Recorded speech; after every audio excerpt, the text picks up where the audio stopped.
Hello.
Board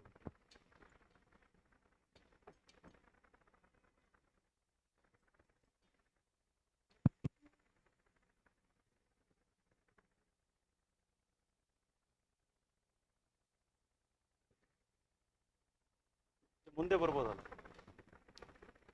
ಹಿಂದೆ ಕೂತಿರೋರು ಮುಂದೆ ಬರ್ಬೋದು. ಸೊ ಮುಂದೆ ಕಳಿಸು, ಖಾಲಿ ಇದೆಯಲ್ಲ, ನೀವು ಆ ಕಡೆ ಶಿಫ್ಟ್ ಆಗ್ಬಿಡಿ ಸ್ವಲ್ಪ.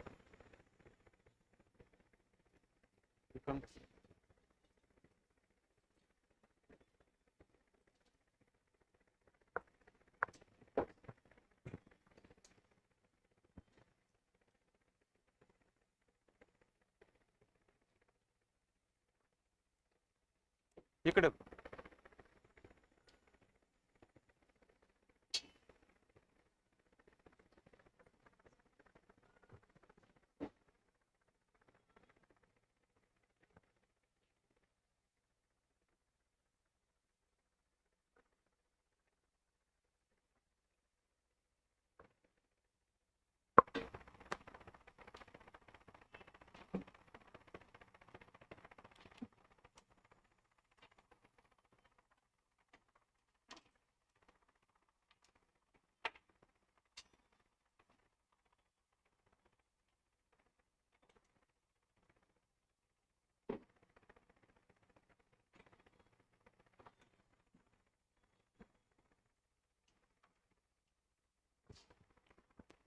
Okay. Very good morning, everyone. How are you all? Fine. So, welcome to Bengaluru and welcome to Insights IAS. And how many of you are from outside Bengaluru? Majority of you are. Okay. ಕೇಳಿಸ್ತಾ ಇದೆಯಲ್ಲ ಹಿಂದೆ? I am audible to everyone. So, ಏನು ಕೇಳಿಸ್ಕೋಬೇಕಂತಿದ್ದೀರಾ? What do you want to hear? Orientation. So, can anybody tell me the meaning of orientation? What is the meaning of the word orientation?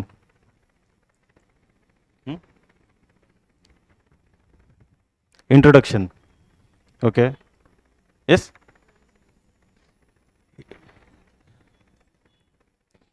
Introducing the course.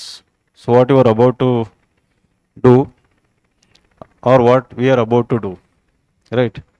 And then, so what is your expectation out of this orientation? Do you have doubts? Because in my cabin, whenever people come, I ask a very simple question. Do you have any doubts? No, sir. I want only discount. So then I wonder, like, if you don't have any doubts. So here, I am not here to give you discount, right? I am here to give you a blueprint for next 2 years. If you follow that blueprint, right, it is one of the tough path ahead that I'm going to talk about. If you can follow that, I can definitely assure you a rank in UPSC Civil Services examination.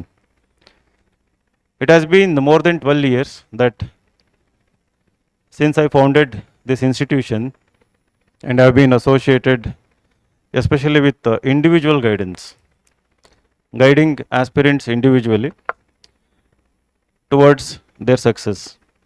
And myself, I have learned so many lessons.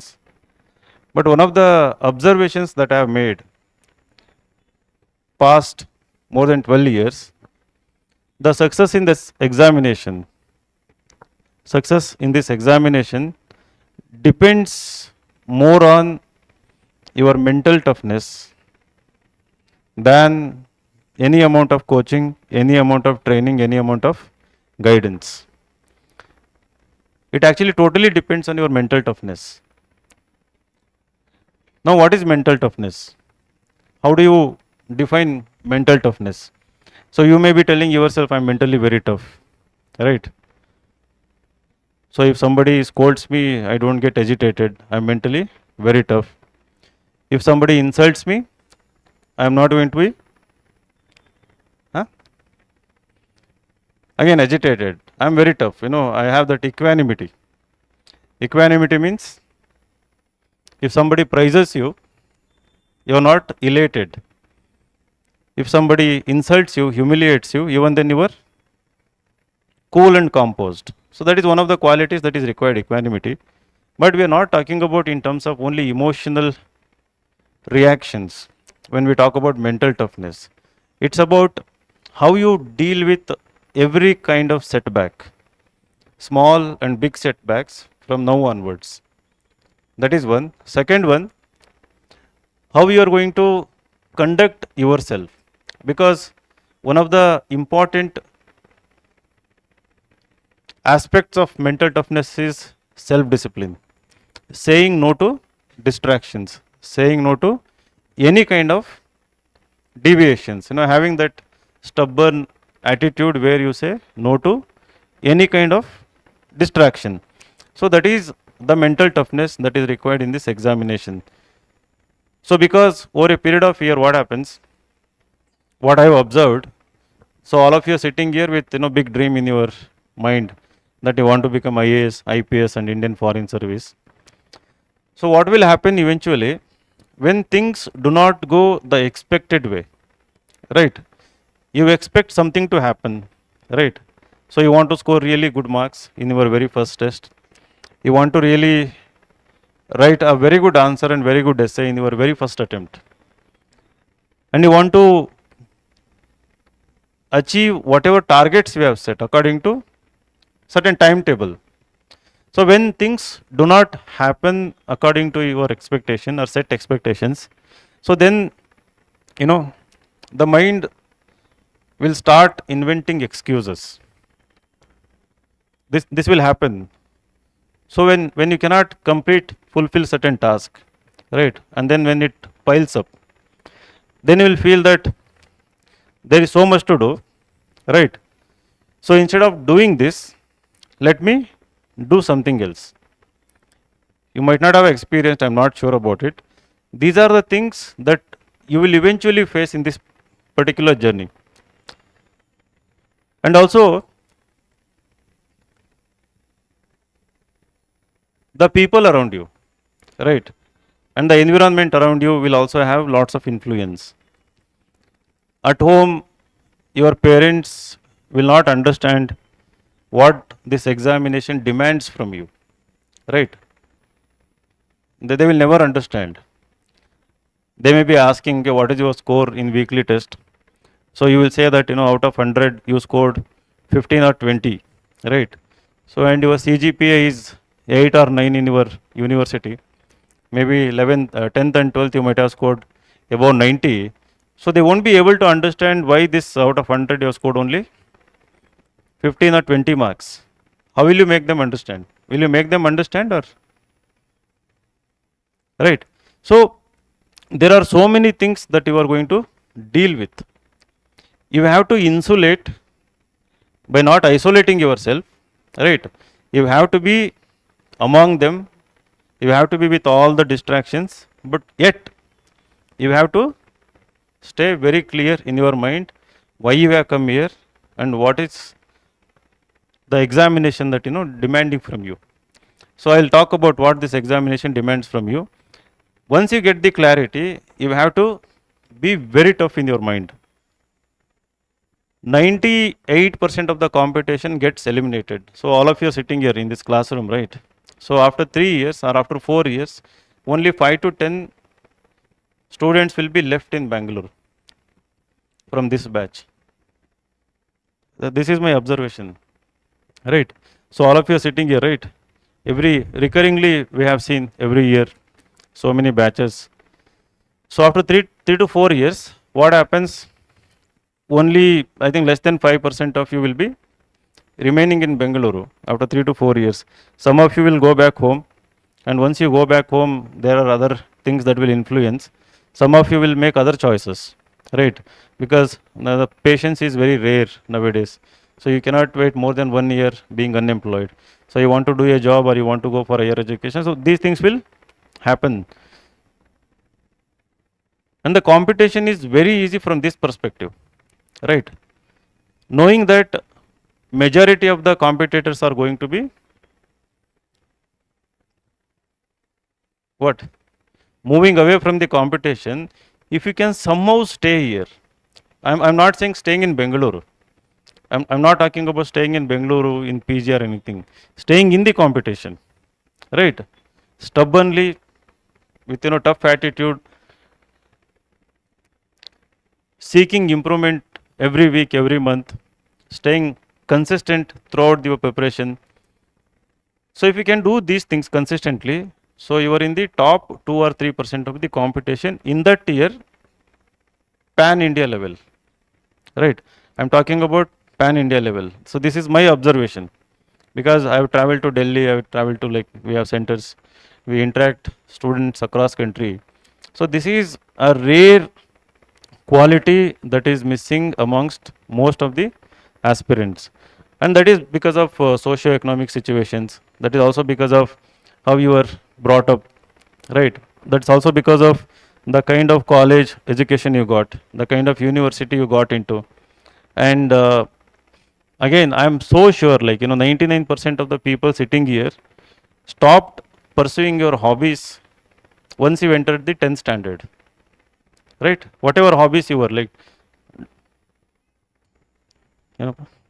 karate, kathak, bharatanatyam, swimming, dancing, sports, majority of you.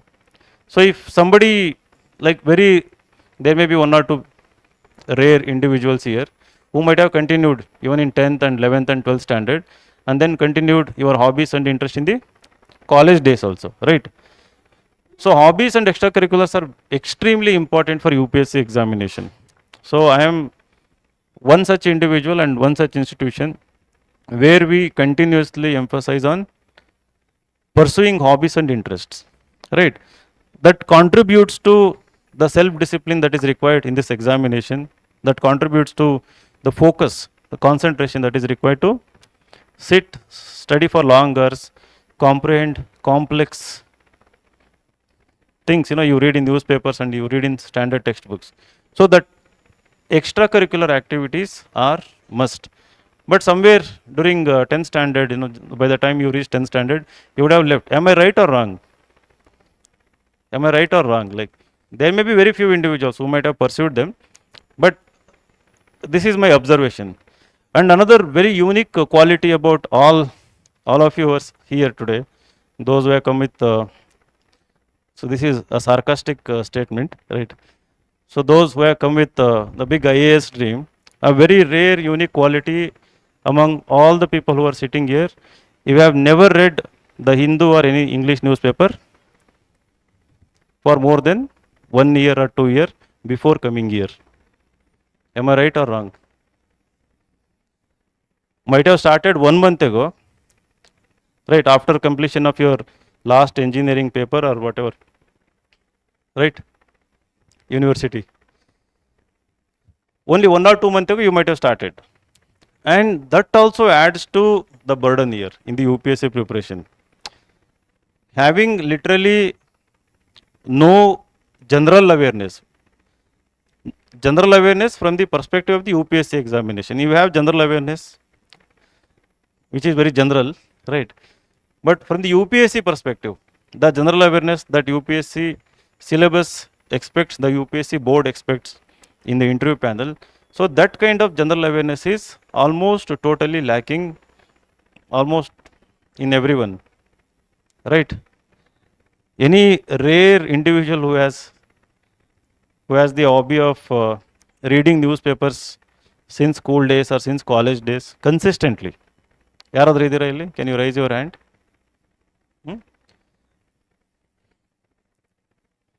ಒಬ್ಬರು ಇಲ್ಲ. ಖುಷಿ ಎಲ್ಲರಿಗೂ. Level playing field, all are equal. But Prajavani ಓದ್ತಿದ್ದ, ಏನೋ ಬೈದಂಗೆ ಐತೆ. Majority, majority ಇಲ್ಲ, ಎಲ್ಲರೂ ಮೆಜಾರಿಟಿ ಅಂದರೆ 51%. ಇಲ್ಲಿ 99.9%. ಯಾರೋ ಒಬ್ರಿಬ್ರು ಇರ್ತಾರೆ, ಅವರಿಗೆ ಪ್ರಶ್ನೆ ಕೇಳಿಬಿಟ್ರೆ ಕಷ್ಟ ಅಂತಂದು ಆ ಬೈಕೆ they wouldn't have raise their hand. So ಇವತ್ತು ಪೇಪರಲ್ಲಿ ಏನಿದೆ ಹೇಳಪ್ಪ ಅಂತ ಕೇಳಿದರೆ, right, any non Kannadigas here? 1 2 ಯಾವ ಸ್ಟೇಟು? ಅರ್ಥ ಆಯ್ತಲ್ಲ ಯಾವ ಸ್ಟೇಟ್ ಅಂತ? ಆಂಧ್ರ. ನಿಮ್ಮದು? ಹಾಂ, ತಮಿಳ್ನಾಡು. ನಿಮ್ಮದು? ಹಾಂ, ತಮಿಳ್ನಾಡು. ಕೊಂಚ ಕೊಂಚ ಕನ್ನಡ ಬರ್ತದಲ್ಲ? No. Okay. Usually we don't speak Kannada, but ಇದು ಮೆಜಾರಿಟಿ. ರೈಟ್. ಆಮೇಲೆ ಯು ಡೋಂಟ್ ವರಿ, ಲೈಕ್ ಬೆಂಗಳೂರಲ್ಲಿ ಹುಟ್ಟಿರೋರಿಗೆ ಕನ್ನಡ ಬರಲ್ಲ, ಕನ್ನಡಿಗರಿಗೆ. Those are born in Bengaluru, Kannadigas, they don't know Kannada. They speak Kannada in their own unique accent, but they cannot write and read much of Kannada. Kannada literature ತಗೊಳ್ಳಿ ಅಂದರೆ ಕಣ್ಣು ಇಷ್ಟಾಗಲ ಮಾಡ್ತಾರೆ. ಇಲ್ಲಿ ಬೆಂಗಳೂರಲ್ಲಿ ಹುಟ್ಟಿ ಬೆಳೆದಿರೋರು ಕನ್ನಡ ಸಾಹಿತ್ಯ ತಗೊಳ್ಳಿ ಅಂದರೆ ಕನ್ನಡ ನನಗೆ 8th ಕ್ಲಾಸೇ ಲಾಸ್ಟು, 9th ಲಾಸ್ಟು ಅಂತ. Right. So not having this particular hobby of news paper reading has put you at a very disadvantageous position. So that is the fact. That is the fact. And that is why it takes more than 2 or 3 years to crack this examination. But that doesn't mean that it is impossible to crack. Right? The resources are available, the guidance is available. And in my orientation, I am going to emphasize mainly on this particular quality, this particular hobby, why it is very important, and how you can, from now onwards, how you can definitely make it advantageous in your favor, right? Because all of you are in a level playing field. Again, this is not the story of only in Karnataka. If I go and ask the same question in Delhi center, there also it is same, right? So don't worry that Delhi people have read newspapers since, like they were born, they were told to read because they prepare for UPSC. Don't think the newspaper was there in their syllabus and they were reading newspaper. So nothing like that. It's a general trend across the country where the youngsters, the today's Gen Z and ಎಲ್ಲ Gen Z ನೆಲ್ಲ ನೀವು ನಿಮ್ಗೆ ನೋಡ್ರಿ ಭಯ ಆಗುತ್ತೆ ನಮಗೆ. So ನಾವ್ಯಾವ generation? 1980s ಹುಟ್ಟಿರೋರು? ಹಾಂ, ಮಿಲ್ಲೇನಿಯಲ್ಸಾ? ಸರಿ. So this is a general trend that we have seen, lack of reading habit, right? So I usually ask whenever you come for admission, do you have any extracurricular hobbies? And then I ask the question, do you read books, any fiction and non-fiction books? So I have observed that very few people have answered positively. That too, usually they mention self-help books, right?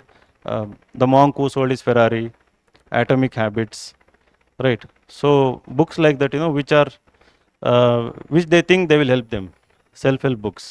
So they would have read only those books, but generally no strong reading habit. Fiction or non-fiction?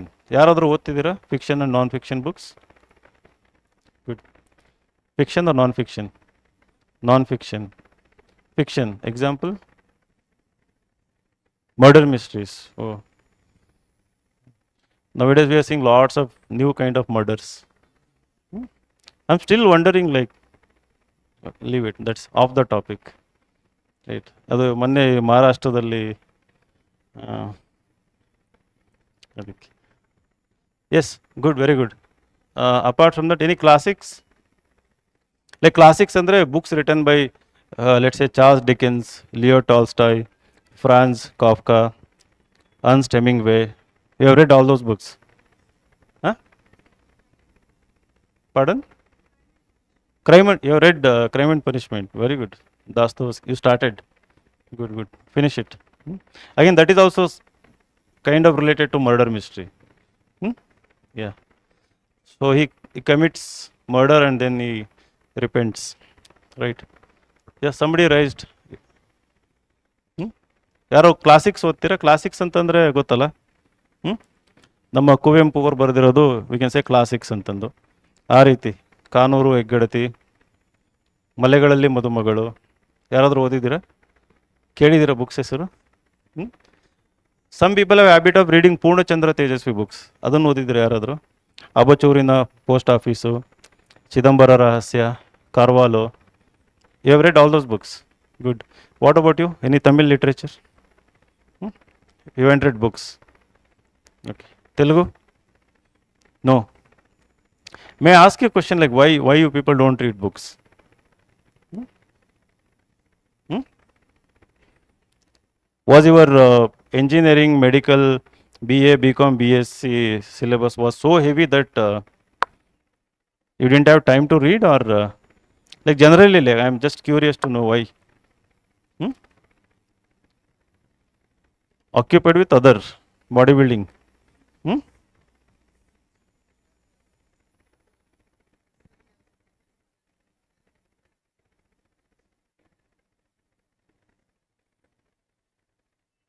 Hmm. So you are occupied with computers and others. Okay, good. Bereevaru, you are occupied with what? Others. Hmm? NCC, NSS. Oh, very good. ಮತ್ತೆ? No, I'm just curious, like, why do you think? I know the answer. I have the answer actually. Hmm? Firstly, your parents didn't read books, right? That influence was not there in your homes, mostly, right? And hardly your home has any more than 10, 15 books, like books, general books, right? Manelli, in your own home, in your own cupboards. ಇದ್ರೂ some people ಇರ್ತಾರೆ, professor ಮಕ್ಕಳು, teacher ಮಕ್ಕಳು ಇರ್ತಾರೆ. So ಅವ್ರು ಹೇಳಿರ್ತಾರೆ ಮಗಳೇ paper ಓದು, books ಓದು ಅಂತಂದು, ಬಟ್ ಅಪ್ಪ ಅಮ್ಮನ ಮಾತು ಕೇಳಲ್ವಲ್ಲ. So mostly you don't read, and again in colleges it is not encouraged by your own professors. Be occupied with computer, but not. They would never mention, go read this book on computers or artificial intelligence. Hmm? Don't say this generation, say my generation. Your generation.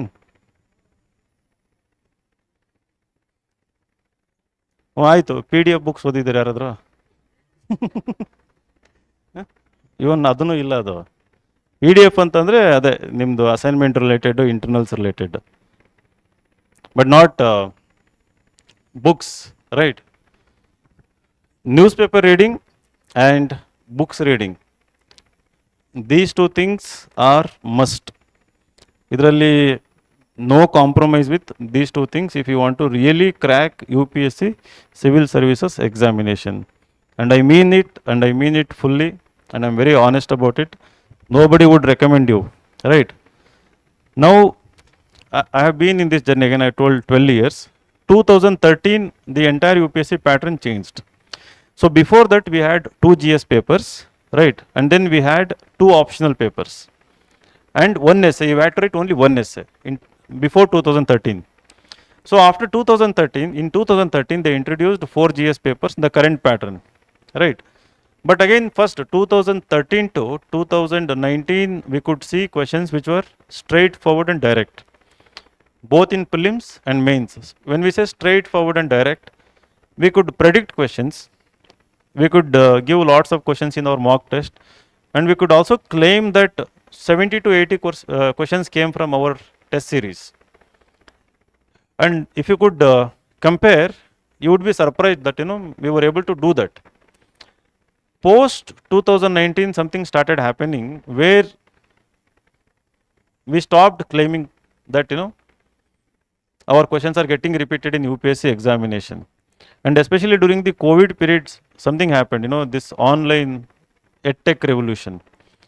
Suddenly we were forced to go online, to learn online. To learn online, if you are going to online, then again there was sudden spurt of lots of online educators and mentors, online platforms. Suddenly there was like lots of both decentralization and flooding of content, right? In online sources, everyone became teacher, mentor, and educator. Online institutions sprang up. What it did was, it created a kind of superficial learning.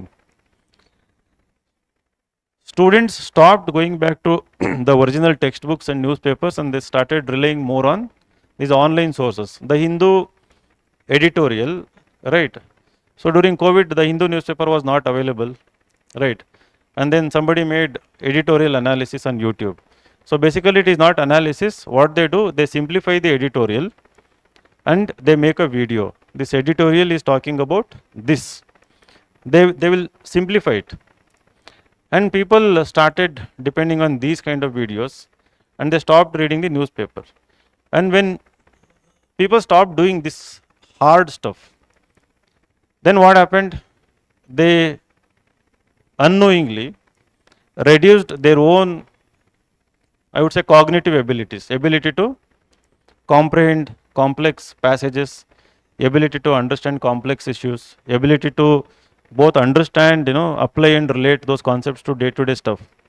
So that ability started getting reduced. So this became more visible in the examination, it seems, especially in the mains and interview phase. So then UPSC started, let us make this examination more analytical, right? And the peak of it, so it showed a glimpse of it in 2023. 23 was, we all believed that was the toughest preliminary examination, 2023. But again, 2026 preliminary question paper, so I would say is one of the, not one of the, it is the toughest question paper in the entire UPSC history that I know, like last 20 years, right? We have never seen that kind of paper. But that kind of paper, what it requires is the two things I was talking about. Three things: extracurricular, that is for building, mental resilience, right? ಕನ್ನಡದಲ್ಲಿ ಹೇಳ್ತೀವಿ ವಿಚಲಿತ ಆಗದೆ ಇರೋದು. So U C a tough question, U C something unknown, you see something that is uncertain, very uncertain, you face a very uncertain situation, how do you respond, right? So you have prepared a lot, you have solved lots of mock tests and you have made notes, Indian polity, geography, your concepts are very clear, everything is crystal clear, and you have confidence, but you go to examination, there is something else, right? How do you respond? Do you get nervous, become anxious, or do you stay calm, instantly adapt to the situation, right? Thinking that this is difficult for everyone. This question paper, this is reality that I am in the examination hall, I am giving my examination and I need to adapt immediately, right? So thinking clearly in that moment, in the moment of when you are performing as part of the competition. So I think that requires, that is what I meant by mental toughness, right? The real definition of intelligence is how quickly you adapt to this situation and learn a new lesson, right? Any situation in life or in education, immediately. So that quality is extremely important. I strongly believe that comes with lots of extracurricular activities. And any setback that you face here in your first try of writing essay, answer writing, so how you face, how you take it positively, right? Collectively, that will build that kind of attitude. Second one, reading books and newspaper is extremely important. So all of you come with a thought or notion that, okay, we are joining coaching. Some of you ask the question, will you be teaching NCERTs also? Yes, we will teach everything. At Insight says we have faculty for all subjects who are well versed with the bare basics and the most analytical part of the topic or the subject. So they will teach in such a language that both Kannada medium student or Tamil medium student or English medium student, everyone will understand in the same classroom. We have never received a complaint by anyone so far that we are not understanding, classes of this particular teacher or educator. Everyone will make you understand. If at all somebody has difficulty to understand in the classroom, so our teachers and mentors, they are always available in the premises, in this building or that building, in the another neighboring building, they will be available. But this is not sufficient. So why you are coming to classroom? You are coming to classroom to understand concepts, learn new subjects. For most of you, these are all new subjects, right? Economics, polity, geography, environment, art and culture, history. You might have studied them in the school days, but that was not to the required depth, right? But you are going to learn them. But the game is outside the classroom. in this UPSC journey for next 1 to 2 years, the game is in outside the classroom. So in classroom what happens, let us say Manjuna sir will come or Ashish sir will come, they teach some part of geography. So everyone will note down the same concept, the same words, the notes which they are giving.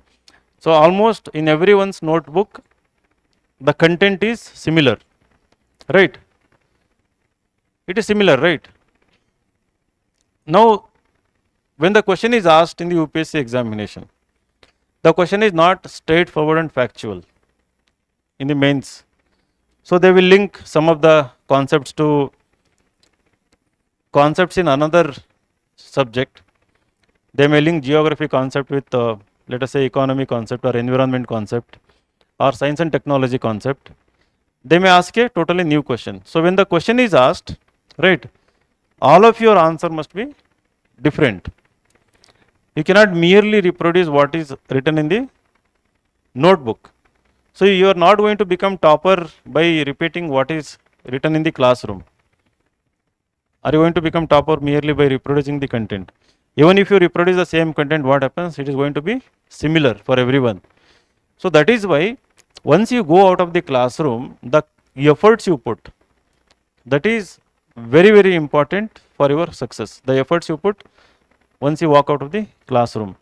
So for that, there are few things that you must do on a daily basis, right? I'll come to newspaper and the reading books, but now let us say a subject is going on for you. Let us say we are starting with some mains GS3 topic.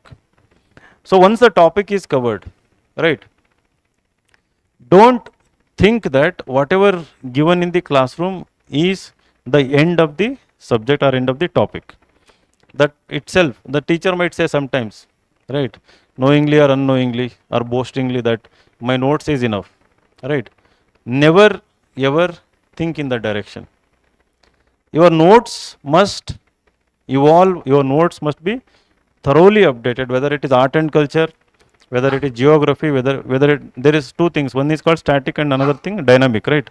Even if it is a static topic, it must be thoroughly updated on a regular basis, not on a daily basis, regularly. Whenever you come across something related to that topic in newspaper, you have to be very curious about the topics that are taught in the classroom.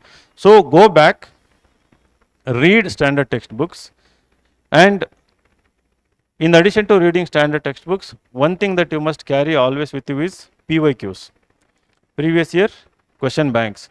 That must always be there. One of the wrong habits that most of the UPSC aspirants have is that they ignore previous year questions till 2 or 3 months before the preliminary exam, right? So they have this, okay, preliminary exam means from January we will start preparing for the preliminary, and until then we will postpone solving prelims question papers. So don't do that. If we are teaching economy, every single economy question in PYQ, you must master it. Literally memorize, master it, and every single option that is there in each of the questions, right? You have to dig deeper, right? That may not be taught in the classroom. If there is a keyword, Google about it or refer to your standard textbook, learn about it. So this extra learning is what differentiates you from most of the other aspirants. Most of the people don't do that. Whatever is taught in the classroom, you note down, you go to your room, and you think that is the end of it. Remembering, understanding, memorizing, that itself is a very big task for you. That you have to be ambitious, you have to be more curious. Every day your preparation should be driven through curiosity. If there is no curiosity, if you are not learning these extra things, you will never be able to handle the prelims and mains questions in the UPSC examination. Because these questions are not, as I said, predictable. There is no expected questions or expected question bank in the UPSC. These are the questions that out of curiosity you learn, and there is a framework for it. So as we said, PYQ will give you the boundary where to stop. You may ask a question, should I do lots of research for each and individual topic? Some topics require lots of research, some topics do not require any kind of research. We say that, I usually say that depth and diversity in your preparation is essential to crack this examination. Depth and also a diverse learning. You would say intensive and extensive learning also. So what do I mean by depth? Which topics should be learnt deeply? So you look at the topics both in prelims and mains question papers. For example, in prelims, if you take Indian polity, there are always going to be questions on parliament, like chapter parliament and also fundamental rights. Irrespective of how tough the question paper or what new kind of question is asked in the examination, there are always questions from this particular chapter in Indian polity textbook. So those kind of topics you need to dig deeper. So digging deeper means whatever notes we give in the classroom, in addition to that, right, you have to refer to standard textbooks. So which is the book for Indian polity that you would like to read or which is recommended? Loudly. Lakshmikant. Okay. Any other Indian polity textbook that you have heard that UPSC aspirants? Who said DD Basu? Good, very good. ಇನ್ನೊಬ್ರು ಏನು ಹೇಳಿದ್ದಾರೆ? D D Basu ಯಾರಾದರೂ ಕೇಳಿದ್ದೀರಾ? D D Basu ಅಂತ? No, only one. ಕೇಳಿದ್ರೆ D D Basu ಅಂತ? ಇಲ್ಲ. Lakshmikanth famous, D D Basu Durgadas Basu ಅಂತ. D D Basu, introduction to Indian constitution. This book used to be our Bible when we were preparing for UPSC. The reason this book is still important, this book is analytical in nature, right? It merely do not give you the factual content, right? It talks about the constituent assembly debates. Our constitution was prepared in a constituent assembly, right? Many bright brains, they discussed, deliberated, they fought to include something or to exclude something, and then the constitution was prepared. So it refers to some of the debates, it refers to so many Supreme Court cases, it refers to sometimes some of the events that took place in modern history, and then it will make you the concept relatable. So that is the kind of learning that we require. So after learning polity, you should actually read D.D. Basu also. And people this year were telling me after giving preliminary, so nothing came from Lakshmikant. We read Lakshmikant 5 times, 6 times, right? There were very few polity questions, no polity questions, right? But when we saw that the questions, so if you were, once basics were really good from NCERT textbook, and another wrong habit or like no habit, people read Lakshmikant, but people don't read class 11th, 12th Indian polity textbooks, NCERT textbooks. And I am shocked sometimes when they say, what is your source? Lakshmikant. Have you read NCERT? They say no. Never ignore NCERT textbooks. So if your basics are not strong, you can never become analytical, right? You cannot analyze something without knowing any basics. Now what is the meaning of analysis? In UPSC notification, under the mains section, they have clearly mentioned 2 words. The examination intends to test analytical ability of the candidate. It is clearly mentioned, analytical ability of the candidate. So what is the meaning of analytical ability? Who will define it? What is analytical ability? Good. And then? You are right actually, good. Complete it.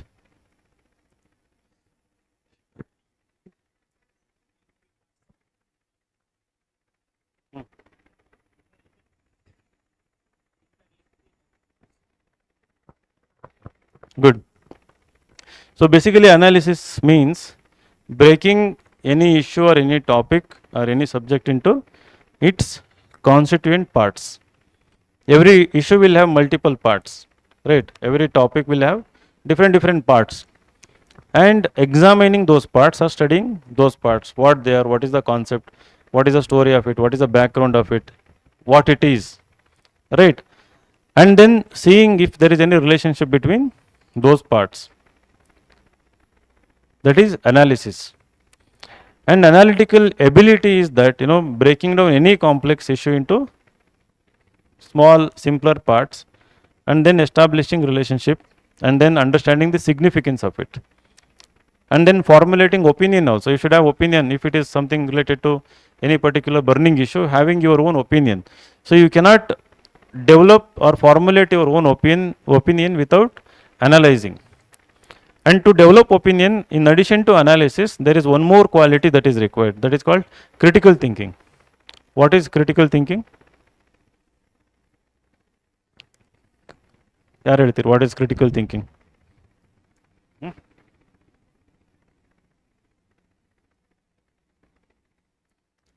Good. Judging.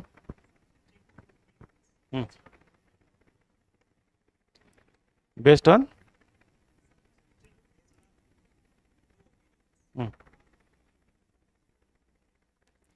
Clear ಆಗಿ ಹೇಳಿಲ್ಲ ನೀನು.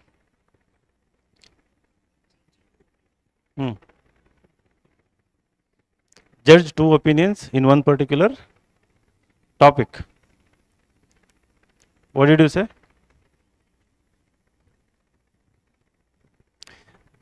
Judging the information based on whether it is true or true or false antana. Okay, what's your name? Meghana. Okay, your name? Appu Kumar. Good. So you are partially right. She is also 80% right. Right, very good. Bere yaradru who will try what is critical thinking? Nowadays, if you have read articles about AI, its influence on humans, you would have read it is reducing critical thinking abilities of people or students. What is critical thinking?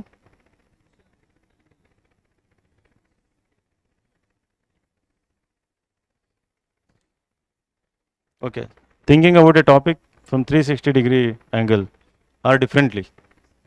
Okay. So critical thinking, if I say that Indian democracy is under threat, let us say if I say Indian democracy is under threat or Indian democracy is a farce, FARCE. What is the meaning of FARCE? What is the meaning of farce? FARCE. ನೋಡಿ search ಮಾಡಿ. ಗೊತ್ತಲ್ಲ, ಗೊತ್ತಿರ್ತತೆ ಹೇಳಲ್ಲ ಅಷ್ಟೇ, ಕೈ ಎತ್ತಲ್ಲ. Are you don't try. What is farce? What is the meaning of farcical? FARCICAL or FARCE, farce. ಎಲ್ಲ English ಮೀಡಿಯಮಲ್ಲಿ ಓದಿರೋದು. ಎಷ್ಟು ಜನ ಇಂಗ್ಲೀಷ್ ಮೀಡಿಯಮ್ ಇರಿದ್ರೆ ಕೈ ಎತ್ತಿ. Almost every one. ಅಲ್ಲ, ಮೊಬೈಲ್ ಸರ್ಚ್ ಮಾಡಿ ಹೇಳಿ farce. What? Something that is not organised. Okay, what else is the meaning of farce? Farcical. ಅಲ್ಲಿ ನಿಮ್ಗೆ ಗೊತ್ತಿಲ್ಲಲ್ಲ, ಕ್ಯೂರಿಯಸ್ ಆಗಿರಿ ಅಂತ ಹುಡುಕ್ ನೋಡಿ ಅಂತಂದು. Indian democracy is farce. ಅದು ಮೊಬೈಲಲ್ಲಿ ಸಿಗ್ತಾ meaning? Exaggerating something. What is the exact meaning farce? FARCE. ಆ ವರ್ಡ್ ಇದೆಯಾ ಇಲ್ವಾ? ಇದೆಯಾ? ನನಗೆ ಡೌಟ್ ಬಂತು. ಏನಿದೆ meaning?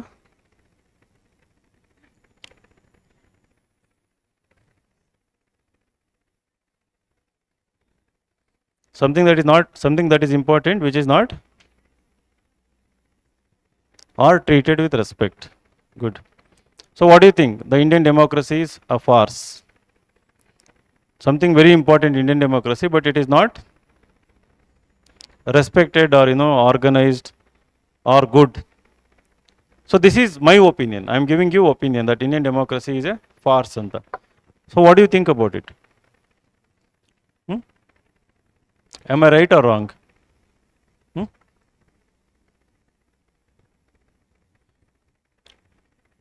Indian democracy is robust. Indian democracy is beautiful. ಇದಕ್ಕೇನಂತೀರಾ? Artificial intelligence is killing creativity. So what is your opinion on this? What do you think about this? Hmm? Hmm. There is positive use of AI also. Okay, but what about with respect to creativity? What is it doing? Artificial intelligence killing creativity or boosting creativity? Huh? Skilling. It is killing creativity. So why are you saying so? Why?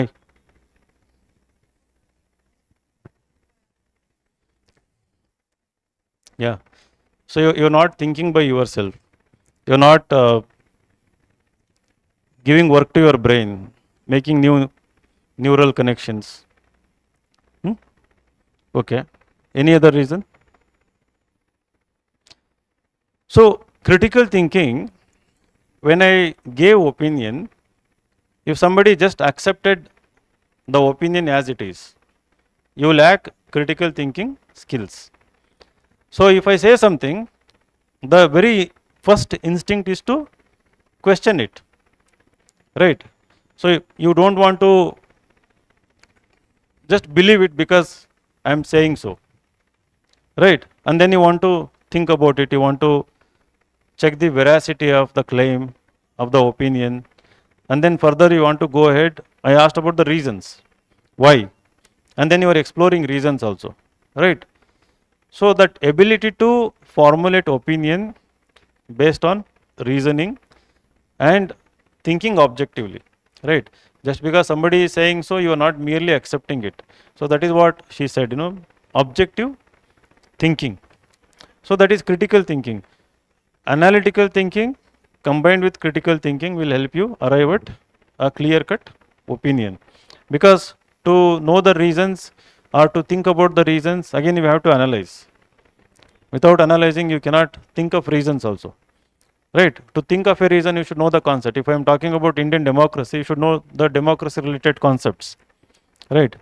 So what is happening to institutions in India? So institution is part of the democracy. So what is happening to decentralization? Decentralization is a concept.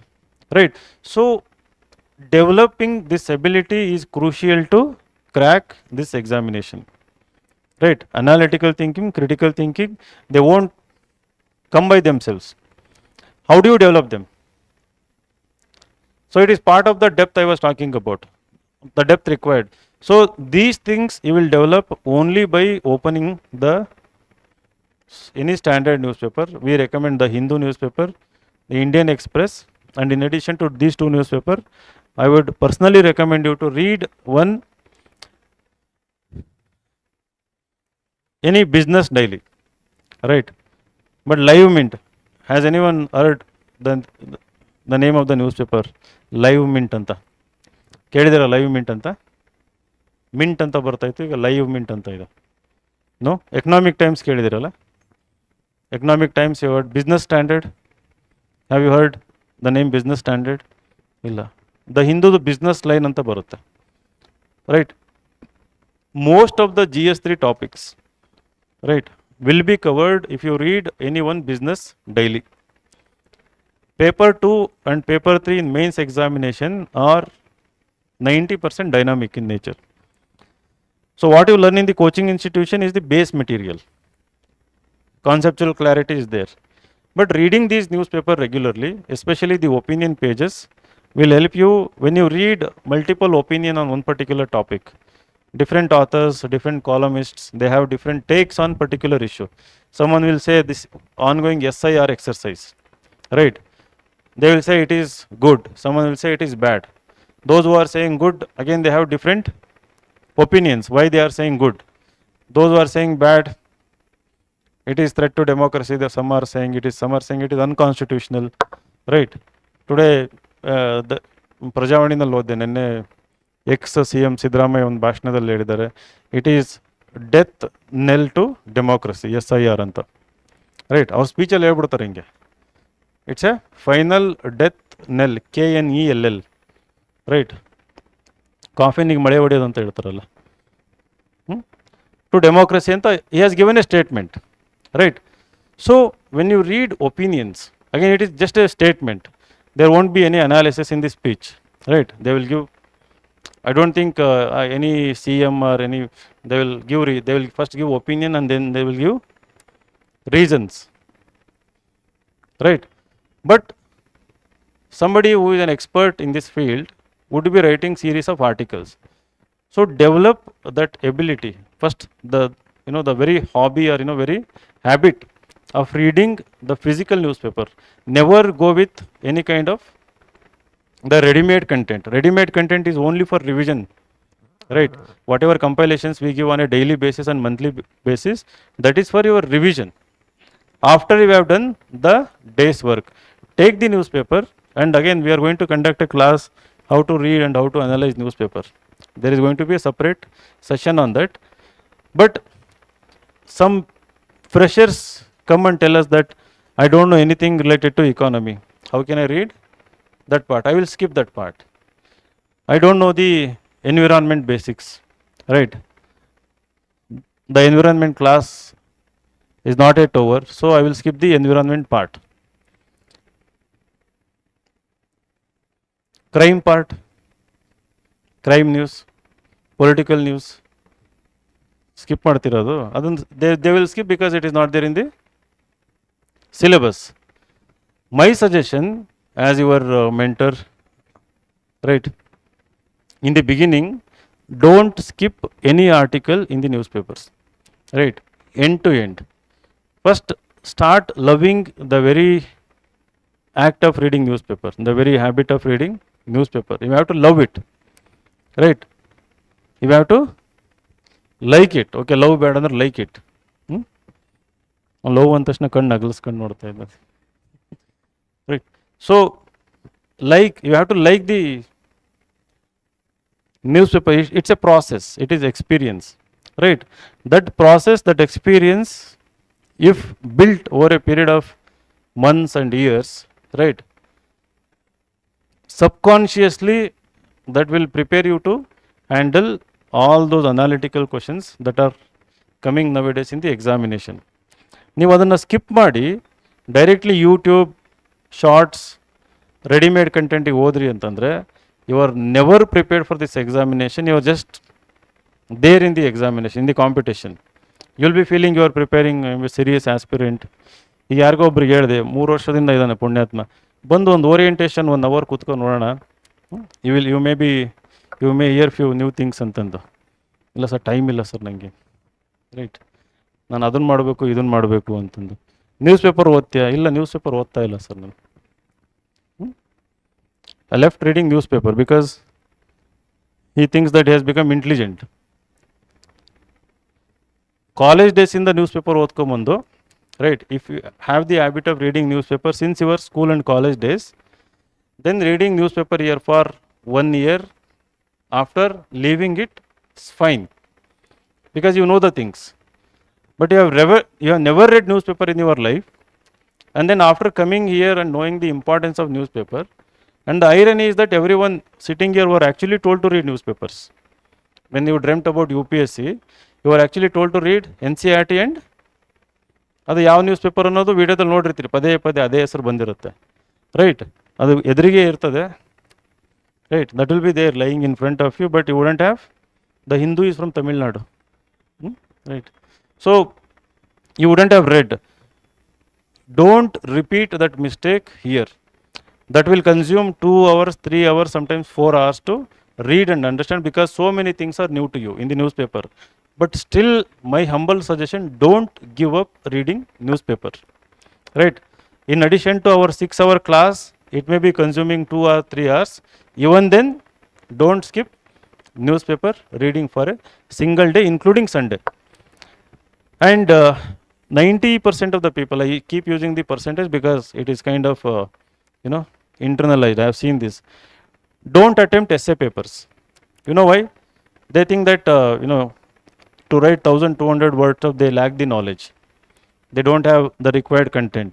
And then I ask, what is the required content to write essay on happiness, right? You have seen the UPSC topics, right? Hmm? Can you check last year 25 mains and give me 1 or 2 topics, essay topics? 2025 UPSC mains examination essay topics.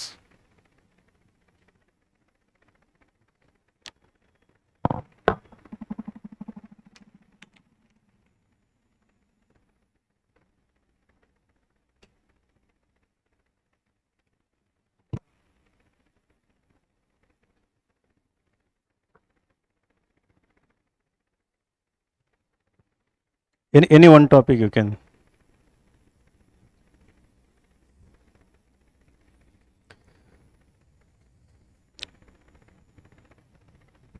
Hmm? Pardon? Truth knows no color. ಸತ್ಯಕ್ಕೆ ಯಾವ ಬಣ್ಣ ಗೊತ್ತಿಲ್ಲ.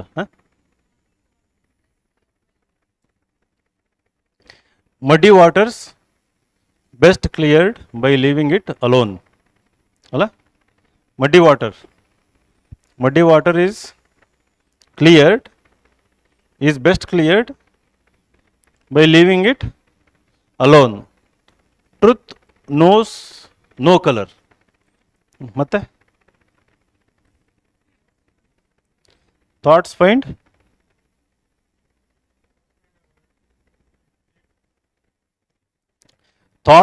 find a world and creates one also. Correct? Thoughts find a world WORLD and creates one too.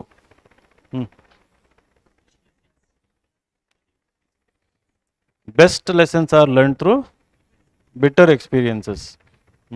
ಆಗ್ತದೆ ಭಾಳ bitter experiences. ಆಮೇಲೆ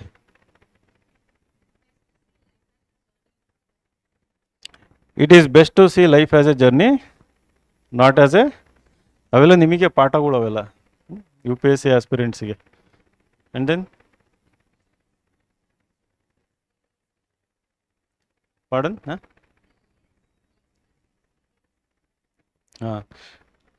the years teach much. ದಿನಗಳಿಗೆ ಗೊತ್ತಿಲ್ಲದೆ ಇರೋದು ವರ್ಷಗಳಿಗೆ ಗೊತ್ತು ಅಂತ. ಕರೆಕ್ಟ್ ಅಲ್ವಾ? That is the meaning. ವರ್ಷಗಳು ಜಾಸ್ತಿ ಪಾಠ ಕಲಿಸ್ತವೆ, ದಿನಗಳು ಕಲಿಸ್ತಾ ಇರೋದು ಅಂತ. And last one more topic. ಅದು ಆಯ್ತಾ? ನೀವು ಕೇಳಿಸ್ಕೊಳ್ಳಿಲ್ಲ, ಅದು ಆಯಿತು. ನೆಕ್ಸ್ಟ್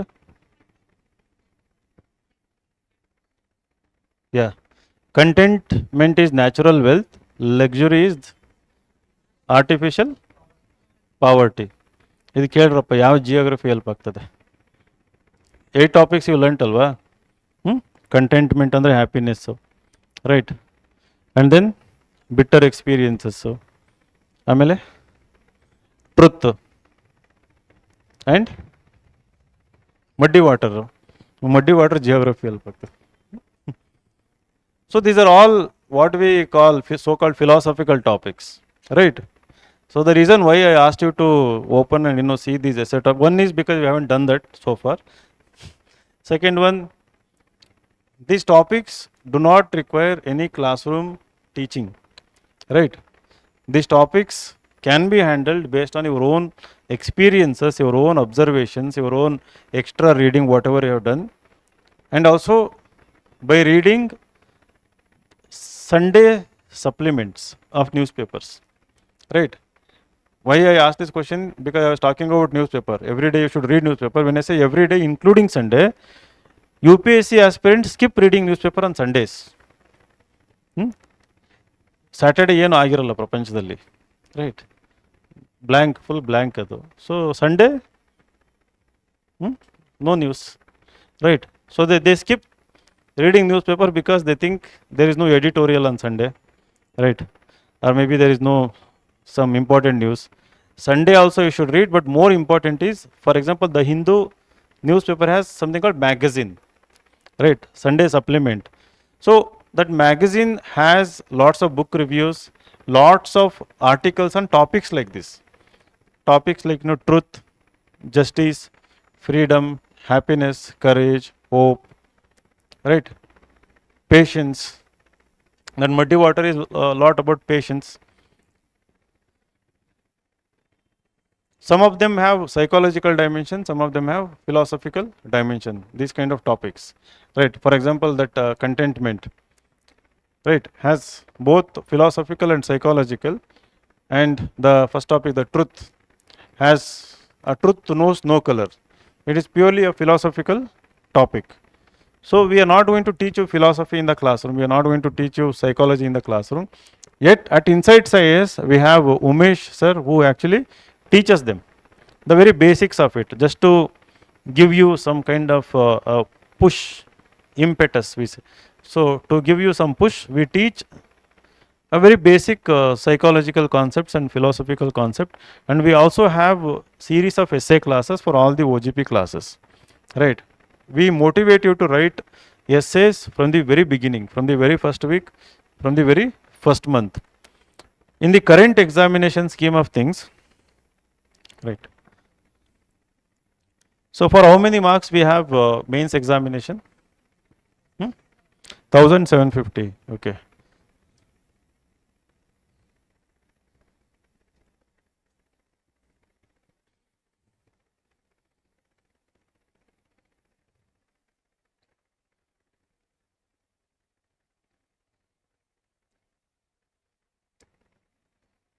ಅನ್ಸುತ್ತಾ? ಹಂಗೆ. I don't use board, so yes.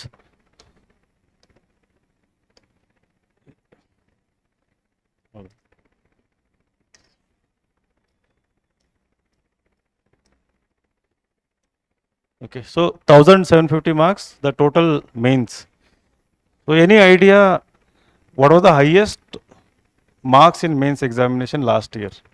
2025 people wrote mains, gave interview, and they became toppers, right? So what was the highest marks in mains? Hmm?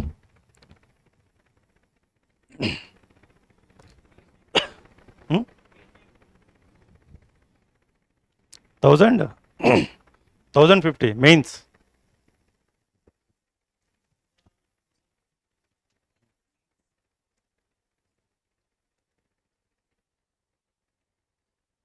Overall 1050 na? So overall 1050 was the highest, rank 1. ಮತ್ತೆ ಲೆಕ್ಕ ಎಷ್ಟಿರ್ಬೋದು?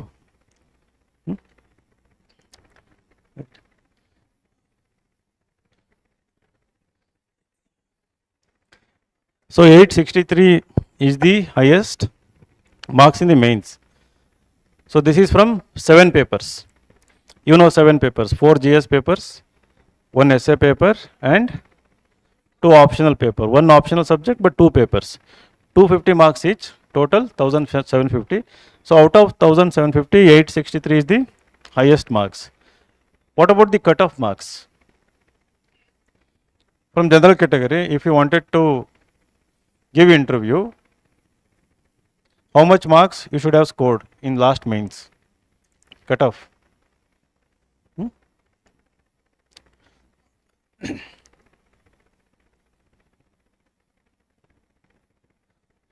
So 729 or 729 and above, if you score out of 1750, you are called for the UPSC interview. So what is the difference? 863 minus 729.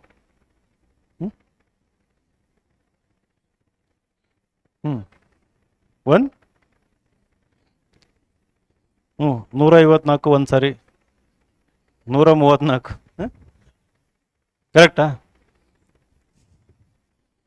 Okay.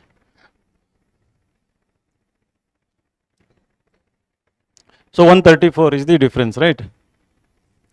Now how many candidates in that range? 729 to 863, I am talking about general category. How many of them are called for the interview?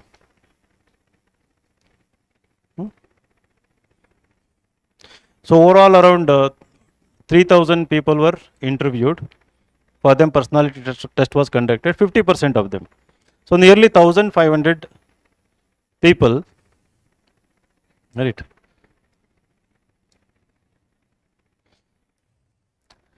The range is 134, but in that range, nearly 1500 candidates were called for the interview, right? So ಹಾಗಿದ್ರೆ per mark how many candidates?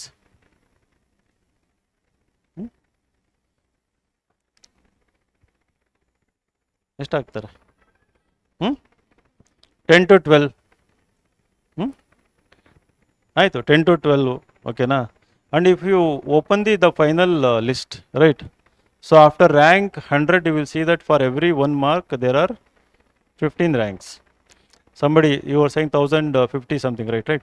If let us say that 1010 or 1001, you will see lot around 14 to 15,001 candidates. But for the same mark, the ranks are different and the services will be different. If they are in not top 75, if they are not in top, to get IAS you need to be in top 75. To get Indian Foreign Service you need to be in top 100. Nowadays it is coming down to top 90 also.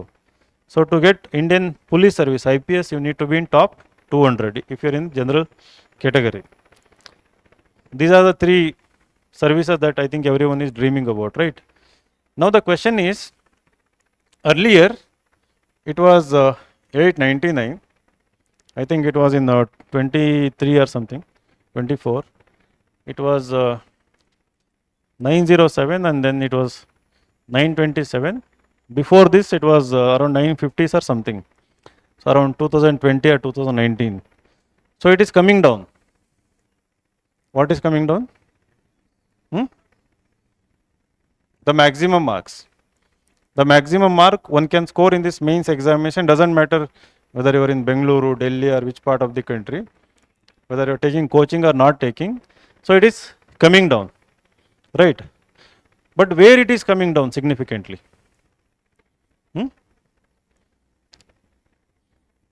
In 2 areas, right? One in the essay paper.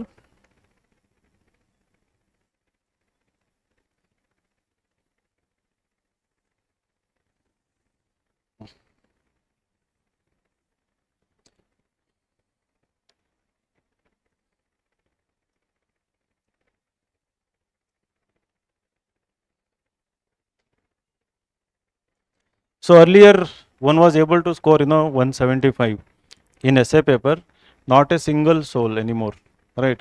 Is not able to cross 145 in the essay paper. So when people are getting 175, one of them got 185 also out of 250. The topics were on climate change, agriculture, democracy, media. Some of them, like 3 to 4 topics, were philosophical. And suddenly all the topics became philosophical. As the topics became more abstract and philosophical, what I was emphasizing earlier, analytical, right? These kind of topics do not require you to write any facts, right? Reports. What they require is bit of imagination, creativity, right? And strong reading habit, quoting literature, quoting books, having read some philosophical concepts. So that kind of reading is required. So now this is one area where it is coming down significantly. Another area,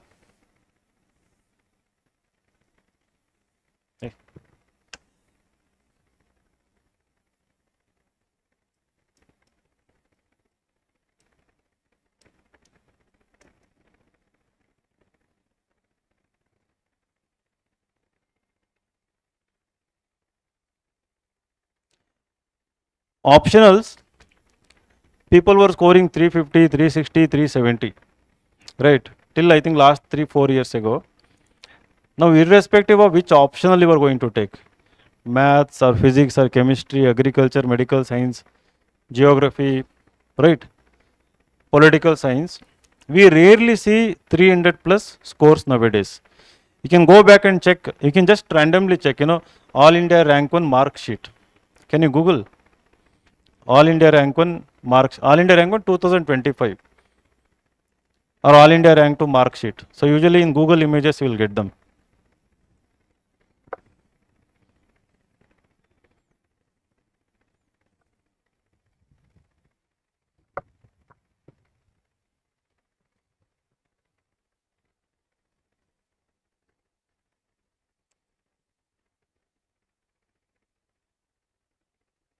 Did you get?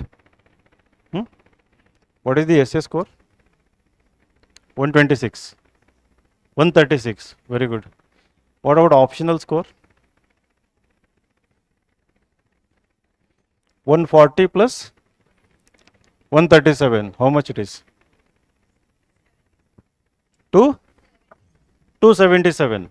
Right. This is all India rank when we are talking about.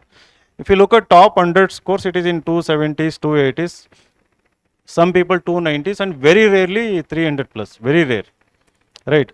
So earlier anybody who was taking mathematics, they had the impression that they would score 300 plus with lots of good practice.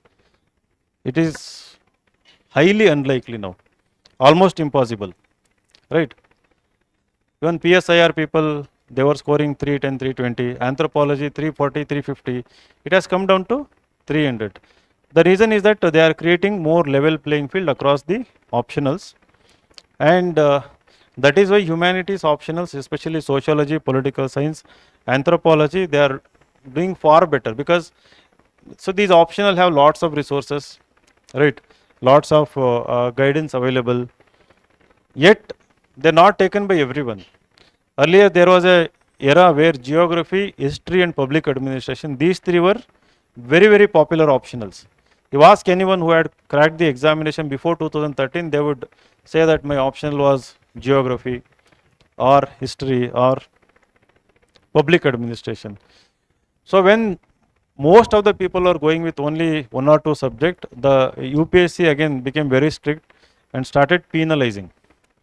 Doesn't matter how well you wrote your public administration paper, the scores were not crossing even 250, 260 also. Many people have failed this examination by taking wrong optional subjects.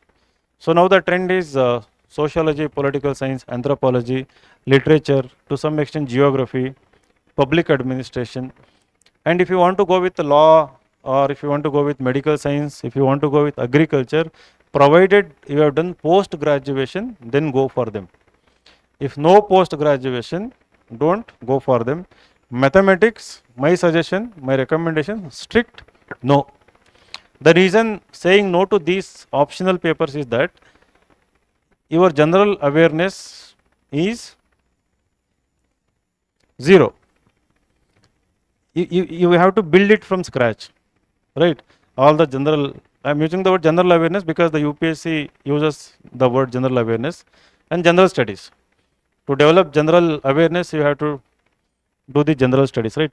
So that is basically 0. Every extra hour that you are giving to optional is actually taken away from your GS preparation, right? Again, that is not complementary, that is not adding any value to preparation.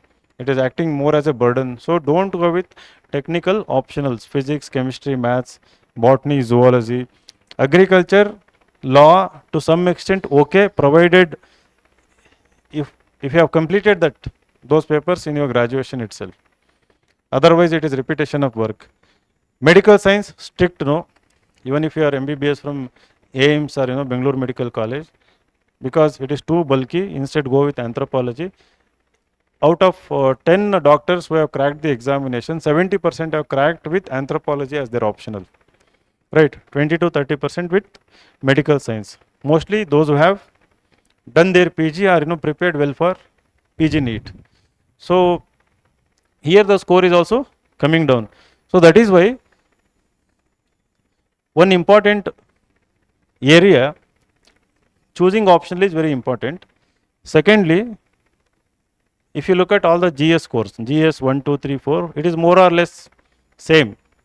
I mean, we don't see much variation. In GS 1 and 3, we see variation.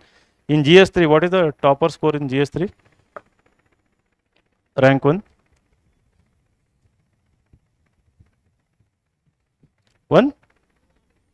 103. That is exceptionally high score, right? You can randomly check another marks card, topper marks card, maybe rank 20, rank 30, rank 50. You don't see most of the successful candidates, they call recommended candidates, scoring even above 90 in GS paper 3. Paper 3 is economy, agriculture, right? Science and technology, disaster management, security issues. Did anybody check any other marks card? 86, which rank? Oh, which rank? Rank 20, rank 30. Rank? Rank 186. They said 103. 25. Okay. So we rarely see anybody scoring 100 plus in GS3. But in paper 2, if you check paper 2 and 4, GS2 and ethics, you will see 120 plus. In ethics, you will see 130 plus. Lots of topper scoring. Again, GS1, difficult to score 100 plus. GS1 and GS3. So there also scores have come down, especially in GS1 and GS3. GS3 more significantly because, as I was telling, people rely heavily on coaching notes or any topper notes for these dynamic topics. So you have to read newspaper, especially as I was recommending on Business Daily, Economic Times, or Live Mint, selectively. Anything that is related to the syllabus that is there in the newspaper, you must read. So that will create the required depth of understanding. So otherwise, I believe if you actually read these newspapers, your GS3 score can actually go up to 90s and 100s easily. People do not have reading habits. Science and technology, like you rely on the class or you try to rely on particular standard textbook. So S&T is something that is every day it is changing and every day it is happening, right? You have to be curious. You have to be thoroughly updated on a daily basis. What is happening in the quantum computing? What is happening in the field of semiconductors? So what is latest about chips? Can anyone tell me? ಎಷ್ಟೊಂದು ಜನ computer science electronics ಓದ್ಕೊಂಬಂದಿದ್ದೀರಲ್ಲ, with respect to chips, ಇದು Lays ಅಲ್ಲ, ನಿಮ್ಮ semi conductor chip, what is latest?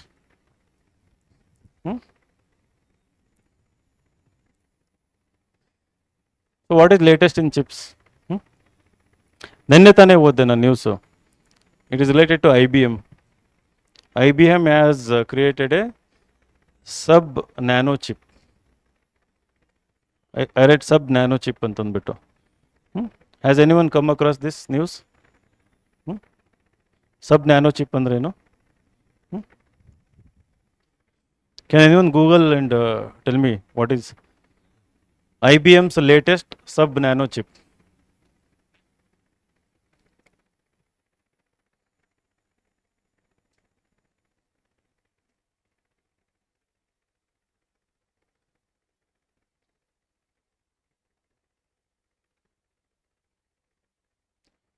Who has studied computer science here?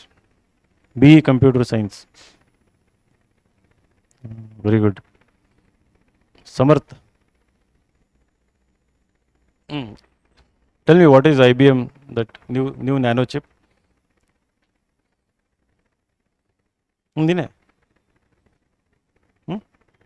Did you check it? What it is? You didn't check. Can you check and let me know? ಅದು ಇದೆಯಾ ನ್ಯೂಸಲ್ಲಿ, ಇದೆಯಾ ಅದು? ಹಾಂ,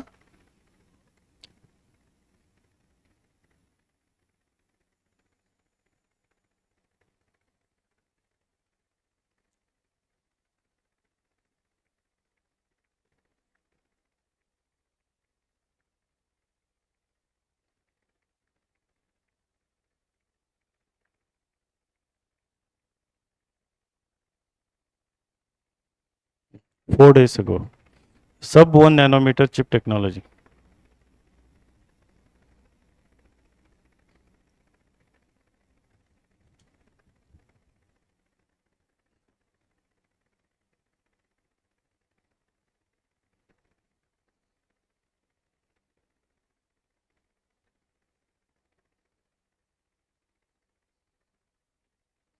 So this is the architecture to accelerate the angstrom era. New nano stack architecture, right? I don't know what is nano. I know something. Nano stack ಮುಂಚೆ chip ಹೆಂಗೆ ಮಾಡೋರು ಅಂದರೆ ಅಗಲ ಮಾಡೋರು. ಇವಾಗ ಒಂದ್ರ ಮೇಲೆ ಒಂದು, the way we build towers, right? They stack one layer upon another layer for more efficiency ಅಂತಂದು ಅದು ಒಳಗಿನ concept technology you need to read. So this structure will pave the way for more powerful and efficient chips. And how powerful and how efficient, we have to read the article. It is mind blowing, right?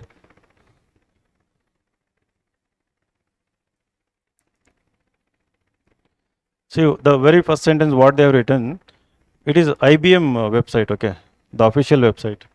When you boil down the last century of breakthroughs in computing, you are left with something that almost feels closer to alchemy. So who will tell me the meaning of this sentence?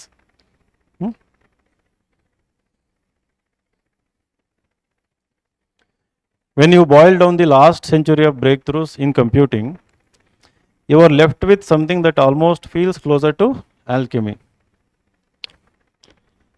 Alchemist book ಓದಿದ್ದೀರಾ ಯಾರಾದರೂ?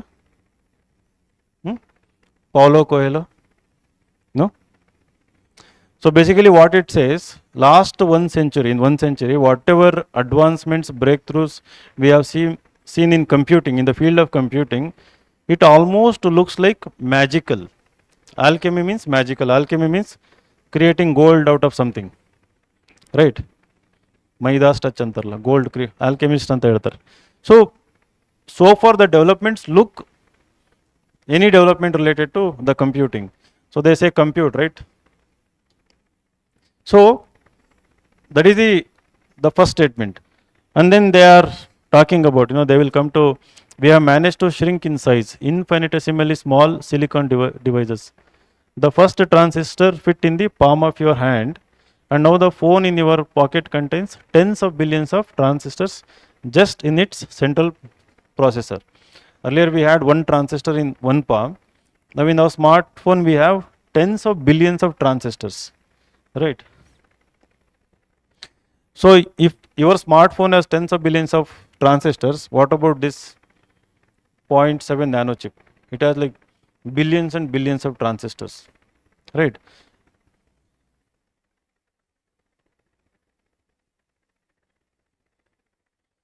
Again there is a new concept, key breakthroughs in wafer bonding, SRAM scaling and channel material innovation, right? Now why I was talking about GS paper 3, scoring marks is very difficult. The reason is that you know something about semiconductors, you know something about chip.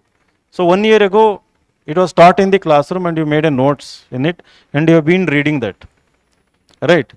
Now the UPSC is, okay, what is wafer bonding in prelims, right? So what are the new innovations, right, that have resulted in infinitesimally minuscule chips? It can be a broad question in mains. So you must be knowing this wafer bonding, SRAM scaling and channel material innovation.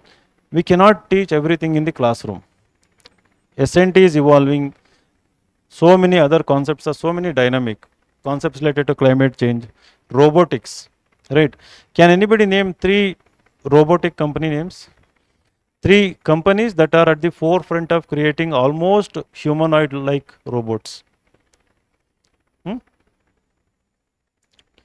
World's top 3 robotics is there in syllabus GS3. If I ask this question to somebody who is going to give interview this year, even they don't know the answer.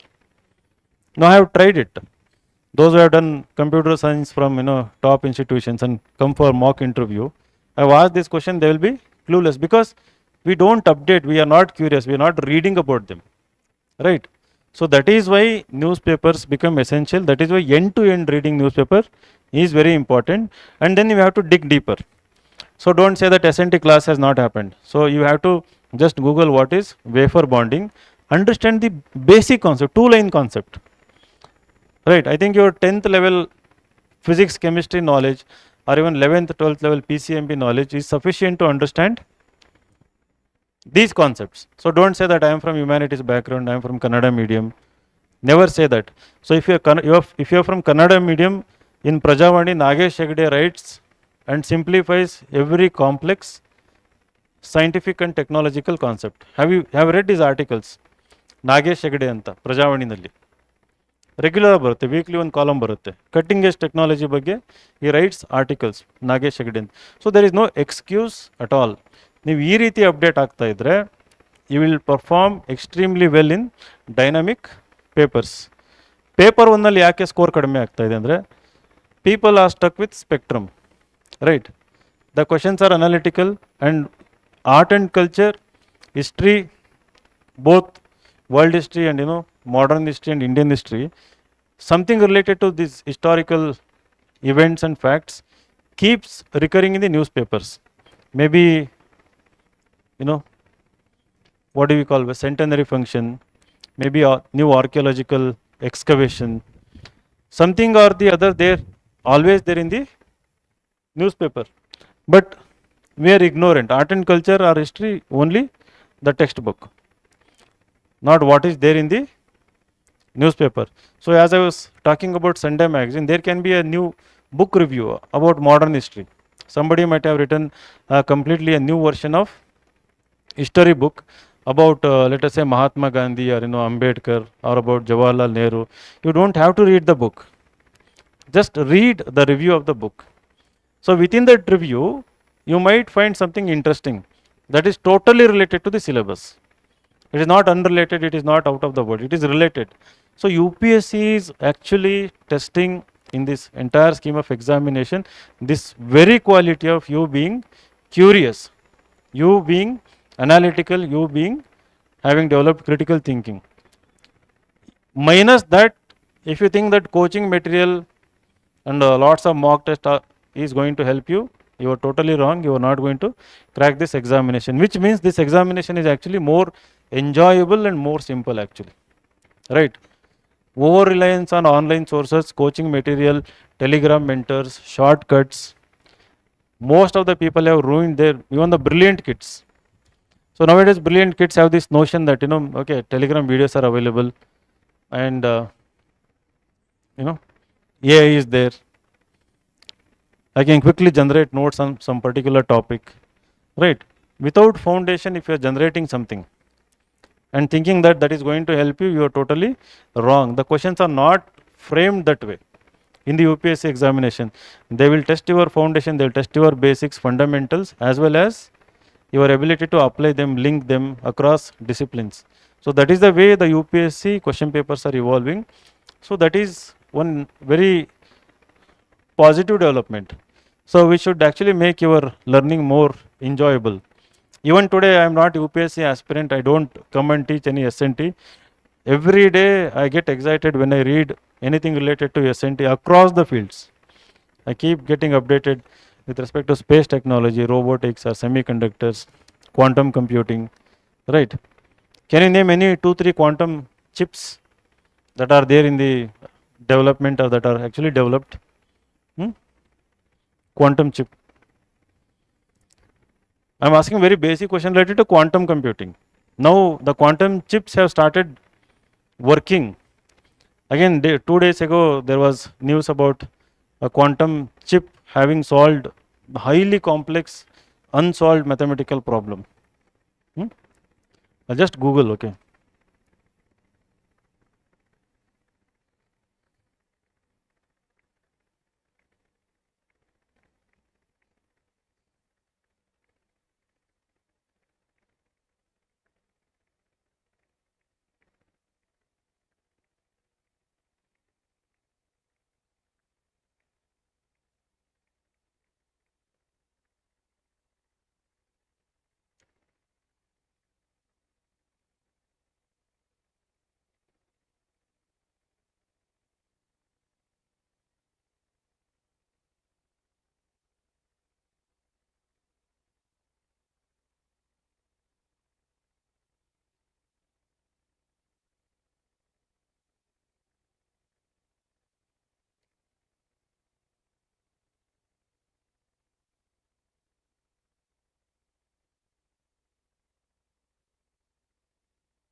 So Google quantum chip name is Willow, and what I have opened is Microsoft. Its name is Majorana. J is silent.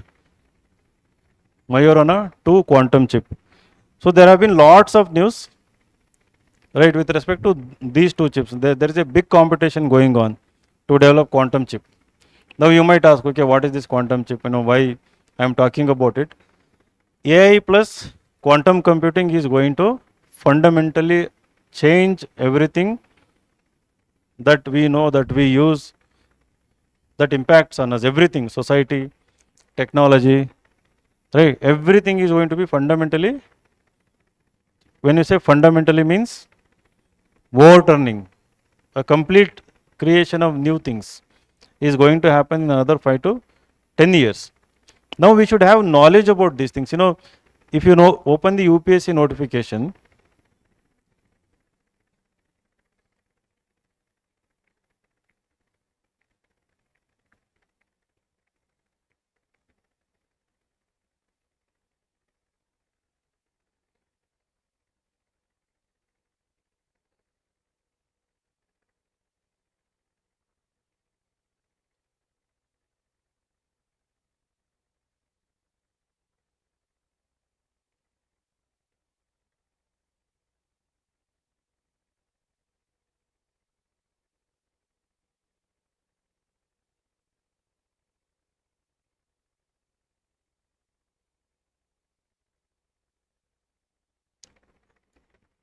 preliminary examination. This examination is meant to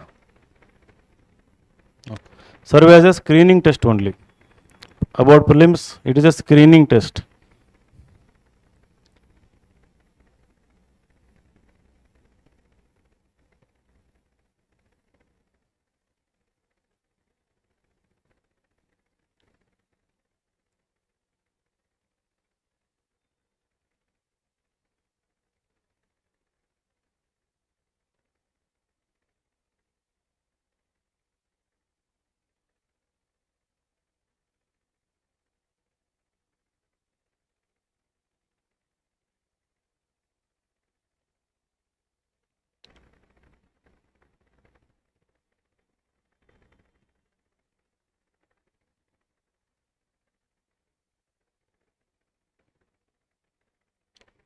So this interview and personality test, right? So here, candidates are expected to have taken an intelligent interest not only in their special subjects of academic study, but also in the events which are happening around them, both within and outside their own state or country, as well as in modern currents of thought and in new discoveries which rouse the curiosity of well educated youth. This last line is very important. As well as in modern currents of thought and in new discoveries which should rouse the curiosity of well educated youth. So, this is given under the interview personality heading, but it applies to all three stages of the examination. So, if you look at the shift of the nature of the question, so they are actually more related to the last line, new discoveries or new inventions, modern currents of thought. When they say modern currents of thought, it is across disciplines, across subjects, in economy, in geography, environment, polity, geopolitics, all technologies, modern currents of thought. From where you are going to get them? Hmm? From where? Newspapers. Obvious answer, right? So that is why your entire preparation actually is dependent on, not your entire preparation, your success in this examination is actually dependent on how well you read newspapers, understand newspapers, and use these newspapers. Now, to use these newspapers, so we have a very good two initiatives, right? Because current affairs should be made fun. Like just merely reading and making notes won't be productive, right? So, if you visit our website,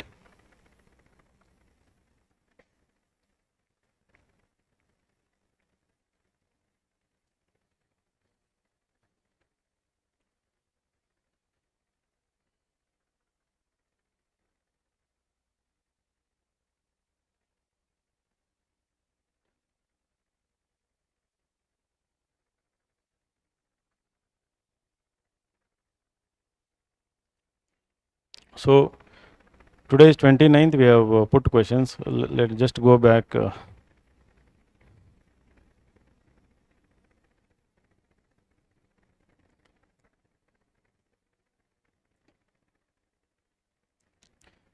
So explain the geological evolution of the Western Ghats, discuss how its physical characteristics contribute to its ecological significance. So we are given the reference as Indian Express, right?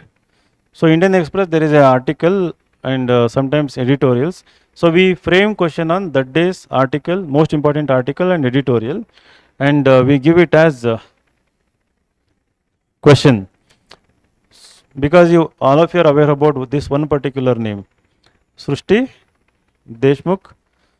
She used to write without failure every day 6 to 8 answers, visiting this website, this particular page, every day for more than 1 year, barring Sunday. Sunday she used to post essay. She used to write answers here, sitting in her home in Bhopal without any coaching or anything. She relied heavily on Insights Secure initiative to get All India rank 5. She has acknowledged she came to Bengaluru, she was part of felicitation. She also conducted a session with her husband for our previous OGP, talking about how this was very important. So here what this will do, so these questions, and we'll explain how to answer and all. So look at this question: how can critical mineral security influence India's aspirations of becoming a global manufacturing hub? Analyze the major supply chain risks confronting the country. What should be the key elements of a comprehensive critical minerals strategy? Right. Now the source is DTE. It is called Down to Earth. Down to Earth is a magazine that actually covers all environment related issues majorly. In addition to that, any issue related to geology and environment, they will cover. So this is the Down to Earth. So this is the primary source for all environment related news, right? In newspaper it comes, but if you want extra notes or anything, Down to Earth. India to unveil battery minerals processing scheme. 58 recyclers selected under rupees 1,000. So it's a government initiative, but we have framed question very broadly, right? So what is the critical mineral strategy that we should have, and how that critical mineral security will influence India's aspirations of becoming a global manufacturing hub. So now this question will make you think, not merely reading article and extracting some facts. So you will have to think, Google something else to become manufacturing hub. What is the critical mineral security and what is the definition of critical mineral security? Right, you have to learn these concepts.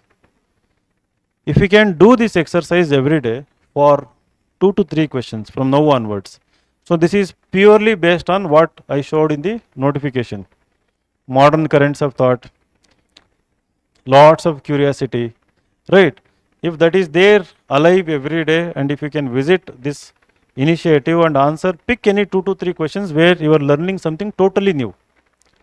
I promise you, if you can start this from tomorrow and stay consistent for next 250 to 300 days, learning every day 2 new things, answering, after 6 months you will understand everything because the core topics would be over.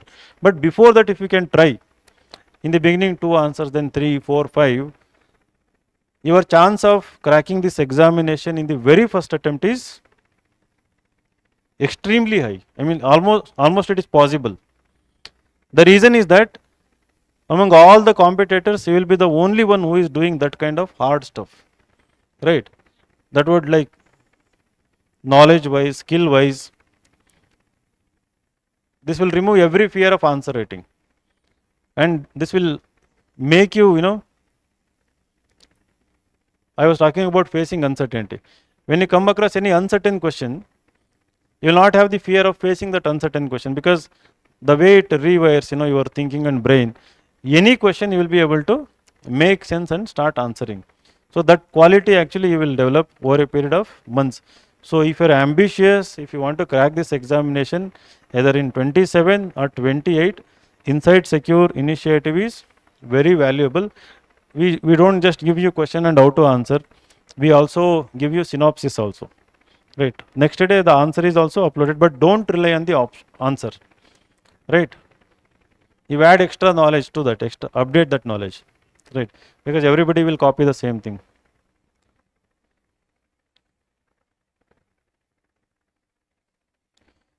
Now I clicked the question, right? Rishabh Kashyap. I don't know. Before Srushti became topper, Srushti used to write answer. We used to see Srushti Deshmukh every day. Just like this guy sitting in some part of the country, we don't know where, because it doesn't require any registration or anything. The website, it's an open book. This is something I created like 13 years ago.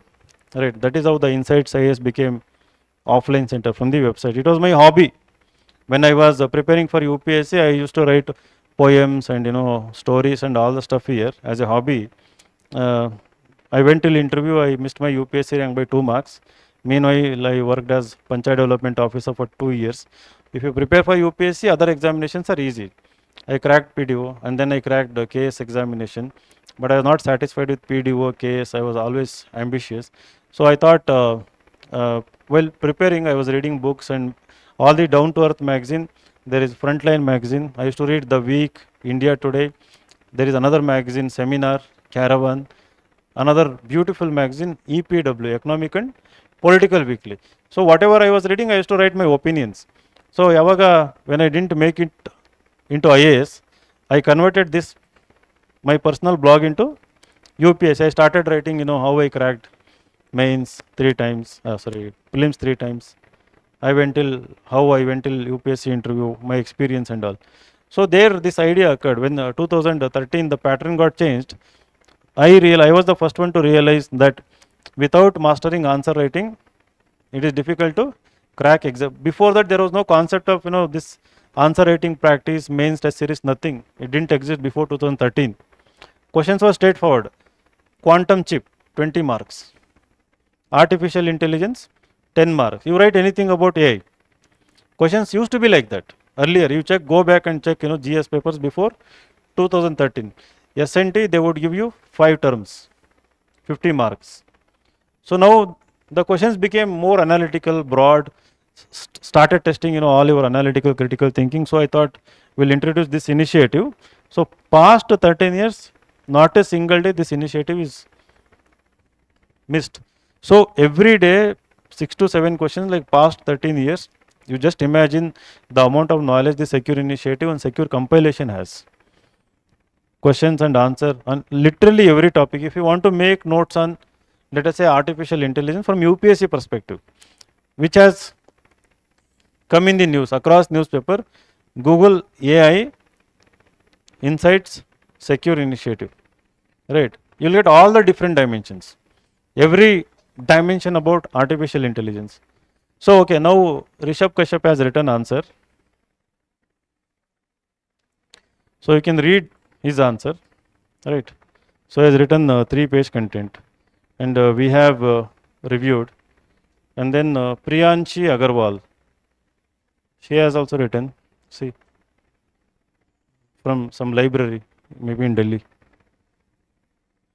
And Akash Hirani,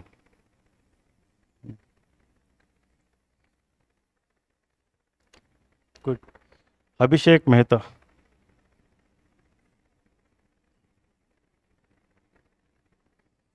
You can write your answers. You can actually just take photo and post in the comments. It will be evaluated. You can check evaluation, and you can also check how your competitors are writing across India. You can compare, right, how others are writing. Earlier, before COVID, hundreds of people used to write and post. Now what they do, they look at the question, they write, and they keep it to themselves. They don't post. It's a huge task. You have to take photo, you have to open the comment box, you have to upload, right? So, but people used to do that. If you look at 2015-16 questions, hundreds, 200 comments. So Srushti and people who, they were all unknown to each other. They used to review answers. There was a community, right? So visit our Insights Secure initiative, start writing answers. You can first, in the beginning, you can check how others are writing, and then you can start posting your answers. And in addition to that, you have got mentors at Insights IAS, right? Every day, whatever you can write, unlimited. You can go to your mentor regularly. You can show them, and you can get them evaluated. If you are writing essay, you can come to Umesh sir, or whenever I am here, you can come to me directly for essay evaluation.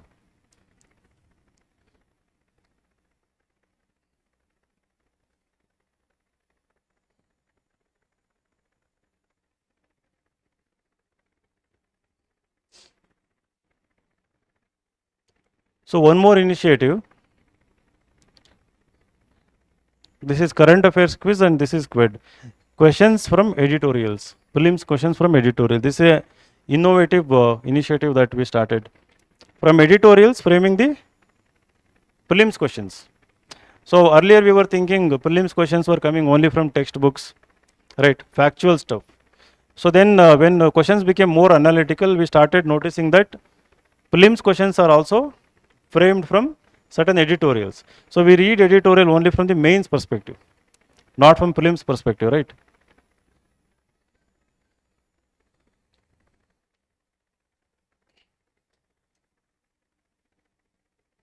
So there are 10 questions here under current affairs and 5 questions under QUED.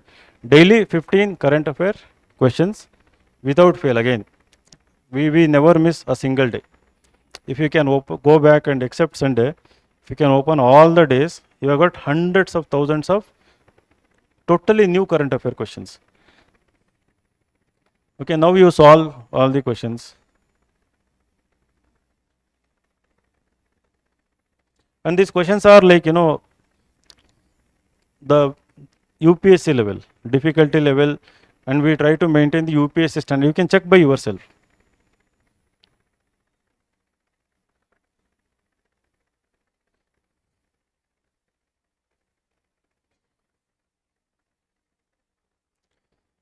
Now we have given solution, right? Solution with, you know,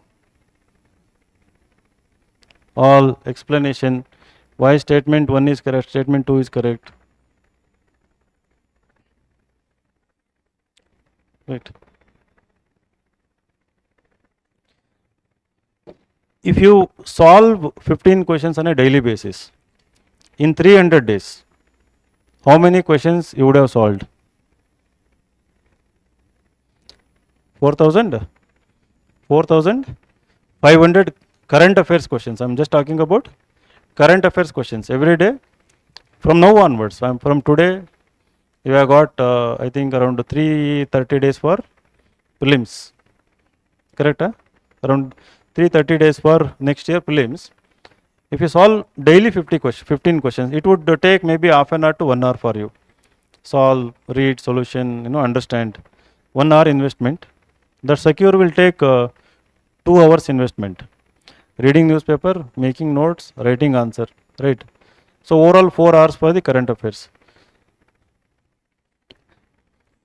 4,500 questions you have solved, and periodically what we give weekly compilation and monthly compilation of the same questions in separate question format as well as question and solution format.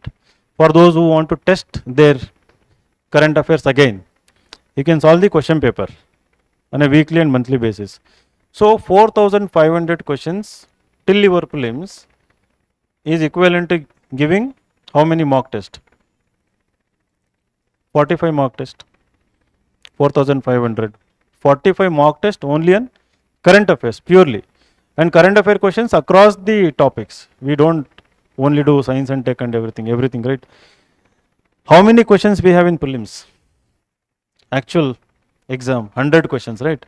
How many current affairs questions we get on an average? How many current affair questions? Number of current affair questions in prelims GS paper 1. 25, 30, 35, right?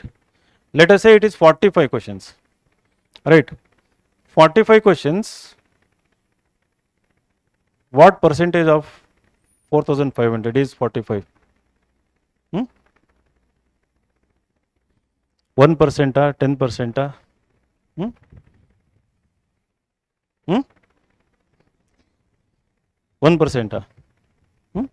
1%, right?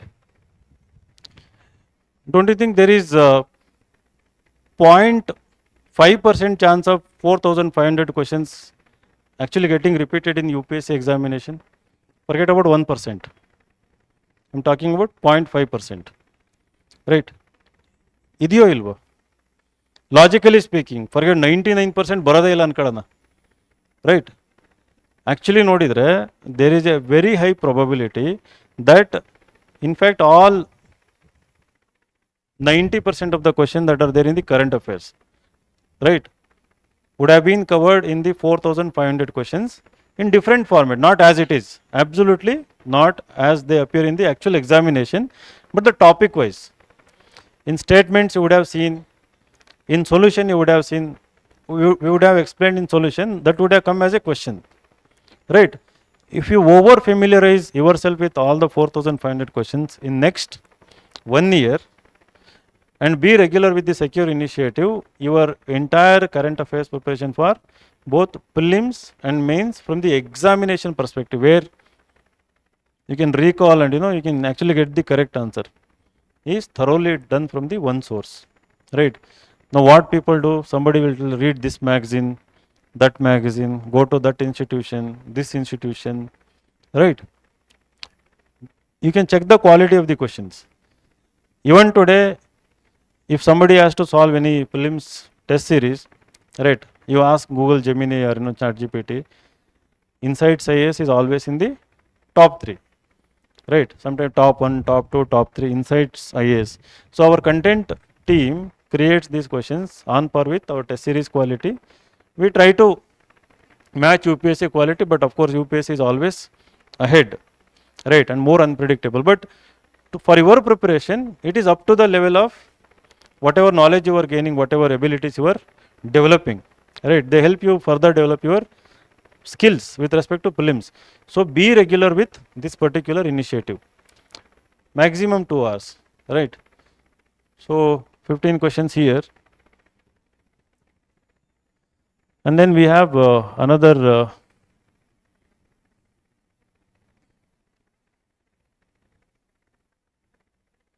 see, economy, history, geography, art and culture, polity, environment, economy, history.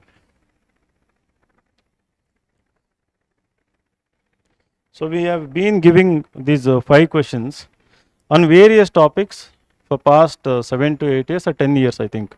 So we started the static quiz bit late. When the static questions are based on static things that appear in the current affairs and also NCERT textbooks, right? So if you can solve all 20 questions, and one beautiful thing about all this is that they are all available in downloads.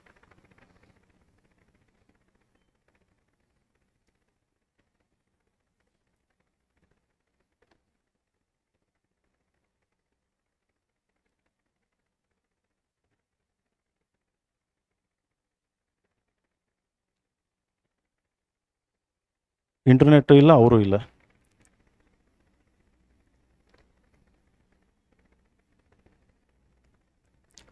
So I wanted to show the PDFs are available, and in PDF we have segregated questions topic wise. Even in quiz monthly compilation we have segregated topic wise the questions. Even in static also everything is segregated. No.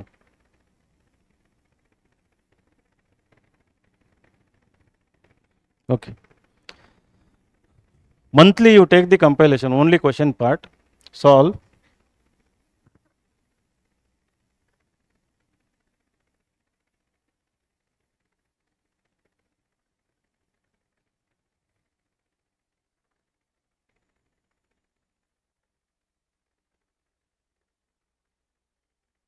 See, economy, ecology, environment, geography, all current affairs questions. You can update your mains and classroom notes also. Let us say geography, You open the geography, quiz compilation, secure. You got what is happening currently on a day-to-day basis. So this is only questions, right? So you can take the printout.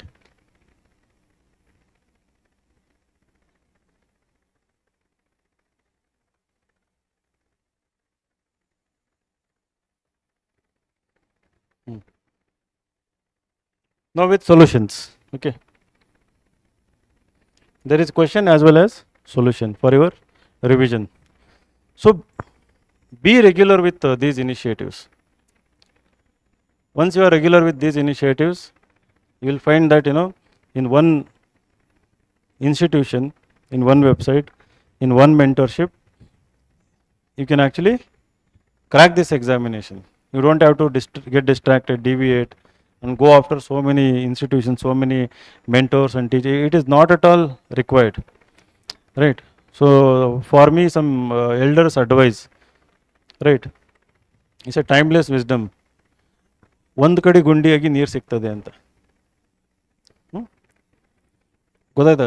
ಬೆಂಗಳೂರಿನವ್ರಿಗೆ ಗೊತ್ತಾಯ್ತಾ? ಒಂದು ಕಡೆ ಗುಂಡಿ ಆಗಿದ್ರೆ ನೀರು ಸಿಗ್ತದೆ ಅಂತ. Dig in one location, you will get water. Not in too many areas, keep digging here and there and there and there. It's just a grave, right? Not the well. So here, and we have kept the fees at very affordable rate, right? ಅದನ್ನೇ ಬಂದು ಜಾಸ್ತಿ ಅಂತ ಹೇಳ್ತೀರಿ. Just to put it into perspective, in Delhi, something that doesn't match our quality and commitment, our support system. We are very supportive. Every teacher, every mentor is humble. We have never scolded any of our student, right? We have never humiliated, never insulted, either in the classroom or outside the classroom. And anybody who fails, we always welcome warmly. We support them in any way we can. So that support system is there at Insights IAS. And the mentorship and evaluation, regular test, these initiatives and evaluating them. So all of them combined together, the fees, how much we have kept and how flexible we are with respect to fees also. In Delhi, it doesn't match even the 50% of it, 2 lakh fees, and then cost of living 4 to 5 lakh per year. Minimum 25k is required to survive in Delhi, right? Rent and food. So here in Bengaluru, you have got everything, AC work ಆಗ್ತಿದೆಯಾ, right? Good classrooms, committed teachers, and Bengaluru ನಿಮಗೆ ರೊಟ್ಟಿ ಬೇಕಂದ್ರೆ ರೊಟ್ಟಿ, ಮುದ್ದೆ ಬೇಕಂದ್ರೆ ಮುದ್ದೆ, food, everything is available. KFC, ಇನ್ನೊಂದು ಯಾವ್ದು ಇದಲ್ಲ ಅದರ ಅಪೋಸಿಟ್ ಯಾವುದು, ಸಬ್ವೆ, ಸಬ್ವೆ. ದುಡ್ಡಿರೋರಿಗೆ ಅದೆಲ್ಲ, ದುಡ್ಡಿಲ್ಲರಿಗೆ ಇಂದಿರಾ ಕ್ಯಾಂಟೀನ್ ಇದೆ ಇಲ್ಲ ಹತ್ತಿರದಲ್ಲಿ. Indira canteen is also there, right? So appreciate and be grateful to what you have and know the value of it. ನಮಗೇನಾಗುತ್ತೆ, ದೂರದ ಬೆಟ್ಟ ನುಣ್ಣಗೆ ಅಂತಾರೆ. ಹಿತ್ಲ ಗಿಡ ಮದ್ದಲ್ಲ, ಇಲ್ಲೇ ಇದೆಯಲ್ಲ ಇದು ಮದ್ದಲ್ಲ, ಇದು ಡೆಲ್ಲಿಗೆ ಹೋಗಬೇಕು, ಡೆಲ್ಲಿ ಇನ್ಸ್ಟಿಟ್ಯೂಷನಿಂದ ಏನಾದರೂ ಕಲಿಬೇಕು, ಅವನ್ನೆಲ್ಲ remove all these from your head. We are the institution who have repeatedly created toppers from the very premises. All India rank 1, rank 3. That totally depends on your commitment. ನಾನು ಸ್ಟಾರ್ಟಿಂಗ್ ಹೇಳಿದ್ನಲ್ಲ, ಮೆಂಟಲ್ ಟಫ್ನೆಸ್ ಅಂತ. If you can stay consistent, if you can take feedback regularly, right? So feedback is extremely important. One quality that I don't see in many aspirants is so not taking feedback. Now let us say you start with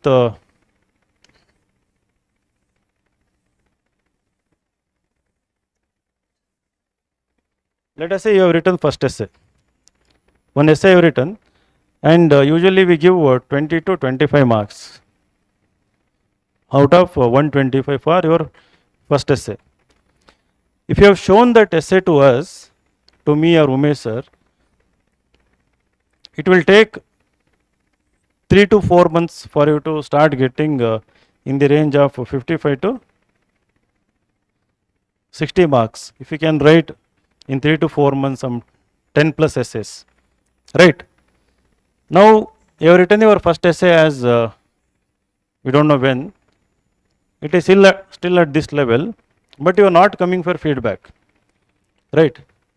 You think AI will help or someone topper will help. You are repeating, you don't know how your competitors are writing. Even after 1 year, you will be somewhere here or here. You don't know that, right?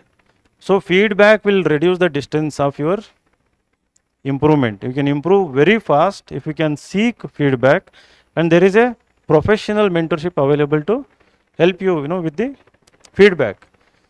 ಬರೋದೇ ಇಲ್ಲ, ಯಾಕೆ ಬರಲ್ಲ? ಅಭ್ಯಾಸ ಇಲ್ವಲ್ಲ ಕಾಲೇಜಲ್ಲಿ. ನಿಮ್ಮ ಮೇಡಮ್ನ ಮಾತಾಡ್ಸಿದ್ದ ಹೋಗಿ ಕಾಲೇಜಲ್ಲಿ? ಇಲ್ಲ, ಯಾಕೆ? ಸರ್ನ ಇಬ್ಬರೂ ಇಲ್ವಾ?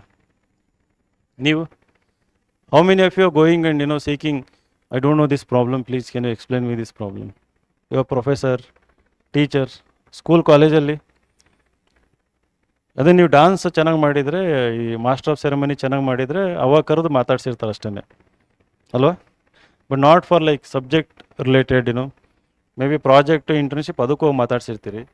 ಏನೋ ಒಂದು ಅರ್ಥ ಆಗಿಲ್ಲ, you have return something, you want to improve your scores. ಟೆಸ್ಟಲ್ಲಿ ಸ್ಕೋರ್ ಚೆನ್ನಾಗಿ ಬಂದಿಲ್ಲ, you want to improve your score. Feedback ತೊಗೊಂಡಿಲ್ಲ ನಾವು, right? We don't seek feedback usually. If you can seek feedback constantly, right, you are in the race. We will tell you, essay ಹೆಂಗೆ ಭಾಳ ಚೆನ್ನಾಗಿ ಬರೆಯೋದು. We will evaluate and will give you the tricks. ಯಾವುದೂ shortcut ಇರಲ್ಲ, but we have to do lots of hard work. But we will tell you how. Similarly with all the GS 1, 2, 3 ಇರ್ಬೋದು, ethics ಇರ್ಬೋದು, even prelims, how to improve your scores. You are preparing, you are doing hard work, but score is not improving. But there is a way forward. We have prelims experts. They will tell you how to improve your scores. So this year, most of the people who gave prelims have scored in the range of, let's say, 40 to 60, right? Earlier, the same people were scoring in the range of 60 to 80. There is a drop of 20 marks overall in the prelims. Some of them who prepared really well for this year, 26 prelims, have failed mainly because of, why? CSAT they have failed, but because of the number of attempts, number of questions they attempted. Out of 100 in this difficult paper, they should have attempted only, let us say, 60 or 70 if they are freshers. If they are very experienced, maybe 70s and 80s. So you took 1 year classes, no extra reading, and you went and attempted 80 to 90 questions. So nearly 50 plus questions are wrong. Because of negative marking, many people's score have come down, right? So now if you are giving mock test here, we will tell you what is the optimal number, not based on the question paper or anything. It is based on your individual learning capacity and also the difficulty of the paper. The number of attempts should vary according to the difficulty of the paper. Iವರು ಇಲ್ಲಿ mock test ಅಲ್ಲಿ I was attempting 80 and I was getting 90 plus constantly. So I will go to UPSC. There also I will attempt 80 questions. This is one of the mistakes actually people commit. Large number of the aspirants commit. So that is a feedback is very important. After every test, after every answer writing, come and take the feedback. ಇನ್ನೊಂದು irony ಅಂದರೆ ಏನು ಕನ್ನಡದಾಗ ಏನಂತಾರೆ? ಕಾಕತಾಳೀಯ.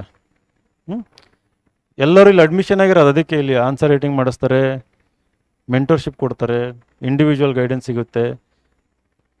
ಇಲ್ಲಿ ಬರೋಕ್ಕಿಂತ ಮುಂಚೆ ರಿವ್ಯೂಗೆ ನೋಡಿ ಹಂಗೆ ಬಂದಿರ್ತೀರಿ ಇಲ್ಲಿಗೆ. ಬಟ್ ಬಂದ ಮೇಲೆ you come to the class, you take the class, you listen to the lecture, write down the notes. ಇಲ್ಲಿಂದ ಸ್ಟ್ರೈಟಾಗಿ ಎಲ್ಲಿಗೆ ಹೋಗ್ತೀರಿ? ನಿಮ್ಮ ರೂಮಿಗೆ. ಇನ್ನು ಫಸ್ಟ್ ಡೇ ಅಲ್ವಾ ಇದು, ಆಮೇಲೆ ನಿಮ್ಮ ರೂಮಿಗೆ ಇಲ್ಲ ಲೈಬ್ರರಿಗೆ ಹೋಗ್ತೀರಿ. ಅಲ್ಲಿಗೆ ಹೋಗಿ ಏನು ಮಾಡ್ತೀರಿ? ಯೂಶಲಿ ಏನು ಮಾಡ್ತೀರಿ? ಓದ್ತೀರಿ, right? You take book or you do something, you read. Next day ಮತ್ತೆ ಎದ್ಬಿಟ್ಟು ಕ್ಲಾಸಿಗೆ ಬರ್ತೀರಾ, ನೋಟ್ಸ್ ಬರ್ಕೊಂತೀರಾ. ಹಿಂಗೆ ದಿಸ್ ಇದು ಆಗುತ್ತೆ. ಇದು ಬೋರಿಂಗ್ ಆದಮೇಲೆ ಮಧ್ಯೆ ಒಂದು ಕಾಫಿ ಬ್ರೇಕು, ಆಮೇಲೆ ಆ ಕಡೆ ಈ ಕಡೆ ಇನ್ನೇನೋ ಸ್ವಲ್ಪ ಇರ್ತವೆ, ಅವೆಲ್ಲ ಮಾಡ್ಕೊಂಡು ಹೋಗ್ತೀರಾ. But you will never come to us. ಅಲ್ಲಿ ಒಂದು 3 ಸ್ಟೇರ್ಸ್ ಇದಾವೆ, ಅಂದರೆ 3 ಫ್ಲೋರ್ ನಮ್ಮದು OGP 1ನಲ್ಲಿ. ಅದನ್ನು ಹೆಂಗಾದ್ರೂ ಮಾಡಿ ಹತ್ಕೊಂಬಂದು ನಮ್ಮ ಮೆಂಟರ್ ಇದ್ದಾರಾ, ವಿನಯ್ ಸರ್ ಇದ್ದಾರಾ, ಉಮೇಶ್ ಸರ್ ಇದ್ದಾರಾ, ರೈಟ್. ಅಂದರೆ ಇಷ್ಟರಲ್ಲಿ ಒಂದು 10ರಿಂದ 15 ಜನ ಬರ್ತಾರೆ ಬಿಗಿನಿಂಗಲ್ಲಿ. ನಾನು ಹಿಂಗೆ ಹೇಳಿದ್ದೀನಿ ಅಂತ ಒಂದು 50 ಜನ ಬರ್ಬೋದು ಒಂದು ವಾರ, ಮತ್ತದು 10ರಿಂದ 15 ಜನಕ್ಕೆ ಇಳಿತದೆ. The reasons are like different. ನಾನು ಬರ್ದಿಲ್ಲ, ಓದಿಲ್ಲ, ನನಗೆ ಭಯ, ಅಥವಾ ವಿನಯ್ ಸರ್ಗೆ ಏನೂ ಗೊತ್ತಿಲ್ಲ ಸುಮ್ಮನೆ ಯಾಕೆ ಹೋಗೋದು, ಉಮೇಶ್ ಸರ್ಗೆ ಏನೂ ಗೊತ್ತಿಲ್ಲ ಯಾಕೆ ಹೋಗೋದು ಅವ್ರ ಹತ್ರ, ಹಂಗೂ ಇರ್ತಾರೆ ಒಬ್ಬೊಬ್ಬರು, right. I don't know the reasons, the reasons are different. But ಅದೆಲ್ಲದನ್ನು ಸೈಡಿಗೆ ಇಟ್ಬಿಟ್ಟು if you can keep aside all those reasons and somehow pull yourself and seek feedback ಅಂದರೆ ವ್ಯಾಲಿಡೇಷನ್ ಅಂತ. It can be strategy. I am doing this, am I in the right direction. 5 minutes conversation can save you months of your time, right? If no conversation, no feedback, ನೀವು ಹಿಂಗೆ ಹೋಗಿ ಅಂತ ಹೇಳಿರ್ತೀವಿ ನಾವು, ಗೊತ್ತಿಲ್ಲದೆ ಸ್ವಲ್ಪ ಈ ಕಡೆ ಬಂದಿರ್ತೀರಿ, ಫೀಡ್ಬ್ಯಾಕ್ ತಗೊಳ್ಳಲ್ಲ, ಏನಿಲ್ಲ, ಎಲ್ಲಿ ಹೋಗ್ತೀರಿ? ದಾವಣಗೆರೆಗೆ ಈ ರೂಟಲ್ಲಿ ಹೋಗಿರ್ತೀರಲ್ವಾ, ಈ ಕಡೆ ಡಿವಿಯೇಟ್ ಆಗಿರೋ ಹಿಂಗೆ ಹೋಗ್ತಾ ಇರ್ತೀರಿ. You would have gone very far like this. ಆಮೇಲೆ ಪ್ರಿಲಿಮ್ಸ್ ಆದಮೇಲೆ ಬಂದು ಕೇಳ್ತೀರತ್ತ, ಆಗೋದಿಲ್ಲ, ಬಂದು ಎಲ್ಲೋ ಹೋಗಿರ್ತೀರ, ಬಂದು ಕೇಳ್ತೀರಿ, ಇಲ್ಲಪ್ಪ ಹಿಂಗೆ ಹೋಗು ಅಂತ ಹೇಳಿದ್ದೆ ನಾನು, event. So I have given you the orientation direction ಬ್ರಾಡಾಗಿ, right. What to do on a daily basis, minimum 20 MCQs, minimum 2 to 3 daily answer writing, right. Newspaper reading, especially editorial, end-to-end reading, constantly updating your notes, and then referring to standard textbooks, digging little deeper on all the topics, being very curious, right. And periodically revising, weekly and monthly basis, compulsorily attending all the weekly and monthly tests which are actually evaluated by humans evaluate ಮಾಡ್ತಾರೆ ನಮ್ಮಲ್ಲಿ, right. So ಅವ್ರ ಹತ್ರ ಹೋಗಿ ನೀವು feedback ಕೂಡ ತಗೋಬೋದು. So if you can stay consistent largely with respect to staying consistent ಅಂದರೆ not with 100% perfection, it is impossible. ಮಧ್ಯೆ 1-2 ದಿನ ಹೆಚ್ಚು ಕಮ್ಮಿ ಆಗುತ್ತೆ, it is perfectly fine, right. Sometimes health issue ಏನೇನೋ ಆಗುತ್ತೆ, but always come back and largely stay. I have the 60% rule. ನೀವು 60% ನಾವು ಹೇಳಿದ್ದನ್ನು ಮಾಡಿದರೆ, ಈಗ 3 ಆನ್ಸರ್ ಅಂತ ಹೇಳಿದೆ, 3 ಬದಲು 2 ಬರೀರಿ. 15 questions ಅಂತ ಹೇಳಿದೆ, at least solve 10 MCQs, right. At least ಅಷ್ಟು 60 to 100% ವೇರಿ ಆಗ್ತಾ ಇದ್ದರೆ, ಆ ಕನ್ಸಿಸ್ಟೆನ್ಸಿ ಇತ್ತು ಅಂತಂದರೆ, scoring 50% marks in this examination is not at all difficult. ಪ್ರಿಲಿಮ್ಸಲ್ಲಿ ನಿಮಗೆ 50% ಬೇಕು, ಮೇನ್ಸಲ್ಲಿ 50% ಬೇಕು, right. 50% is very big number, all India rank 1. So your target must be these numbers: essay 140+, GS1 100+, GS2 120+, GS3 90+, GS4 130+, optional 260 to 270. You are in the top 50. Interview ಎಷ್ಟು marks ಸಿಗಿದೆ? How many marks? 275. They were giving 215 in all orientation before. Last year I was telling 215 is the highest marks. So this year they have given 225. Rank 51 or something lady, they have given her 225. Must be exceptional personality. It's very rare that UPSC rewards like the 225. So the next highest is 215 again. So that's again most of the toppers will be having their interview scores in the range of 175 to 200. So somebody 175, if she has got 225, 50 marks. 50 marks means how many ranks jump? 750 ranks. For every rank there are 15 candidates, right? 50 marks, for every mark 15 ಅಂತಂದರೆ 750 ranks jump ಆಗಿರ್ತದೆ, right. 700 ರೇಂಜಲ್ಲಿ ಬರೋರು ಇಂಟರ್ವ್ಯೂನಲ್ಲಿ ಅಷ್ಟೊಂದು ಕೊಟ್ಟರು ಅಂತಂದರೆ she is in the top 50 or top 100. So interview is also very important. ಅದಕ್ಕೆ to do well in interview, the last 2 minutesಲ್ಲಿ ಮುಗಿಸ್ಬಿಡ್ತೀನಿ, ಬೇಜಾರಾಗಿದ್ದಾರೆ ಅನ್ಸುತ್ತೆಲ್ಲ, right. Internally, if you want to really perform, first you have to talk. English al matadi. Talk among yourself, talk with us. Why you have come to Bangalore is not merely to come to classroom and go to your room, lock yourself and read. To improve your personality also, right? Individuality. Sports madi, participate in some competitions, attend seminars. In Bangalore is a cosmopolitan city, very happening city in India, right? Delhi, Bengaluru, Mumbai, Hyderabad, Chennai, very happening. Bengaluru top allide, diversity wise, right? Theatre ಇರ್ಬೋದು, book festival ಇರ್ಬೋದು, lit fest ಅಂತ ಮಾಡ್ತಾರೆ, right? Science and technology related events ಇರ್ಬೋದು. IASನಲ್ಲಿ regular seminars ನಡೀತಾ ಇರ್ತದೆ. India exhibition centre ಅಂತ ಇದೆ, ಅಲ್ಲಿ Ranga Shankara. At least once or twice in a month ಸ್ವಲ್ಪ ಅರ್ಧ ದಿನ ಬ್ರೇಕ್ ತಗೊಂಡು go and attend those events. So increase your enrich your perspectives, right? They say broadening the horizons of knowledge anta eno anತಾರೆ.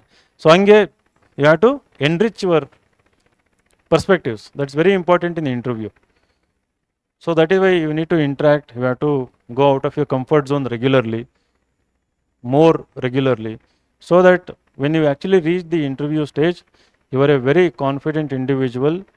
And any question on any topic, you know the answer. Even when you don't know the answer, you are very honest about it, right? You can honestly admit, confidently and honestly admit without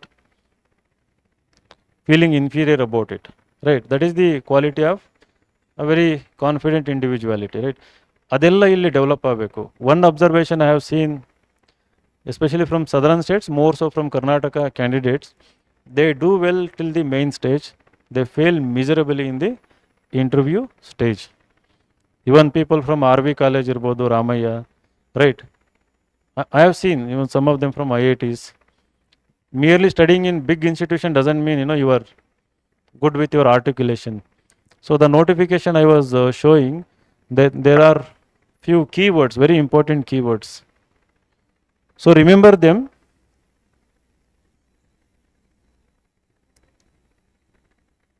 Read this very carefully, right? Personality test is to assess the personal suitability of the candidate for a career in public service by a board of competent and unbiased observers. They are not judges, right? Sitting there, they are observers. It is intended to judge the mental caliber of a candidate. I was talking about mental toughness, mental caliber.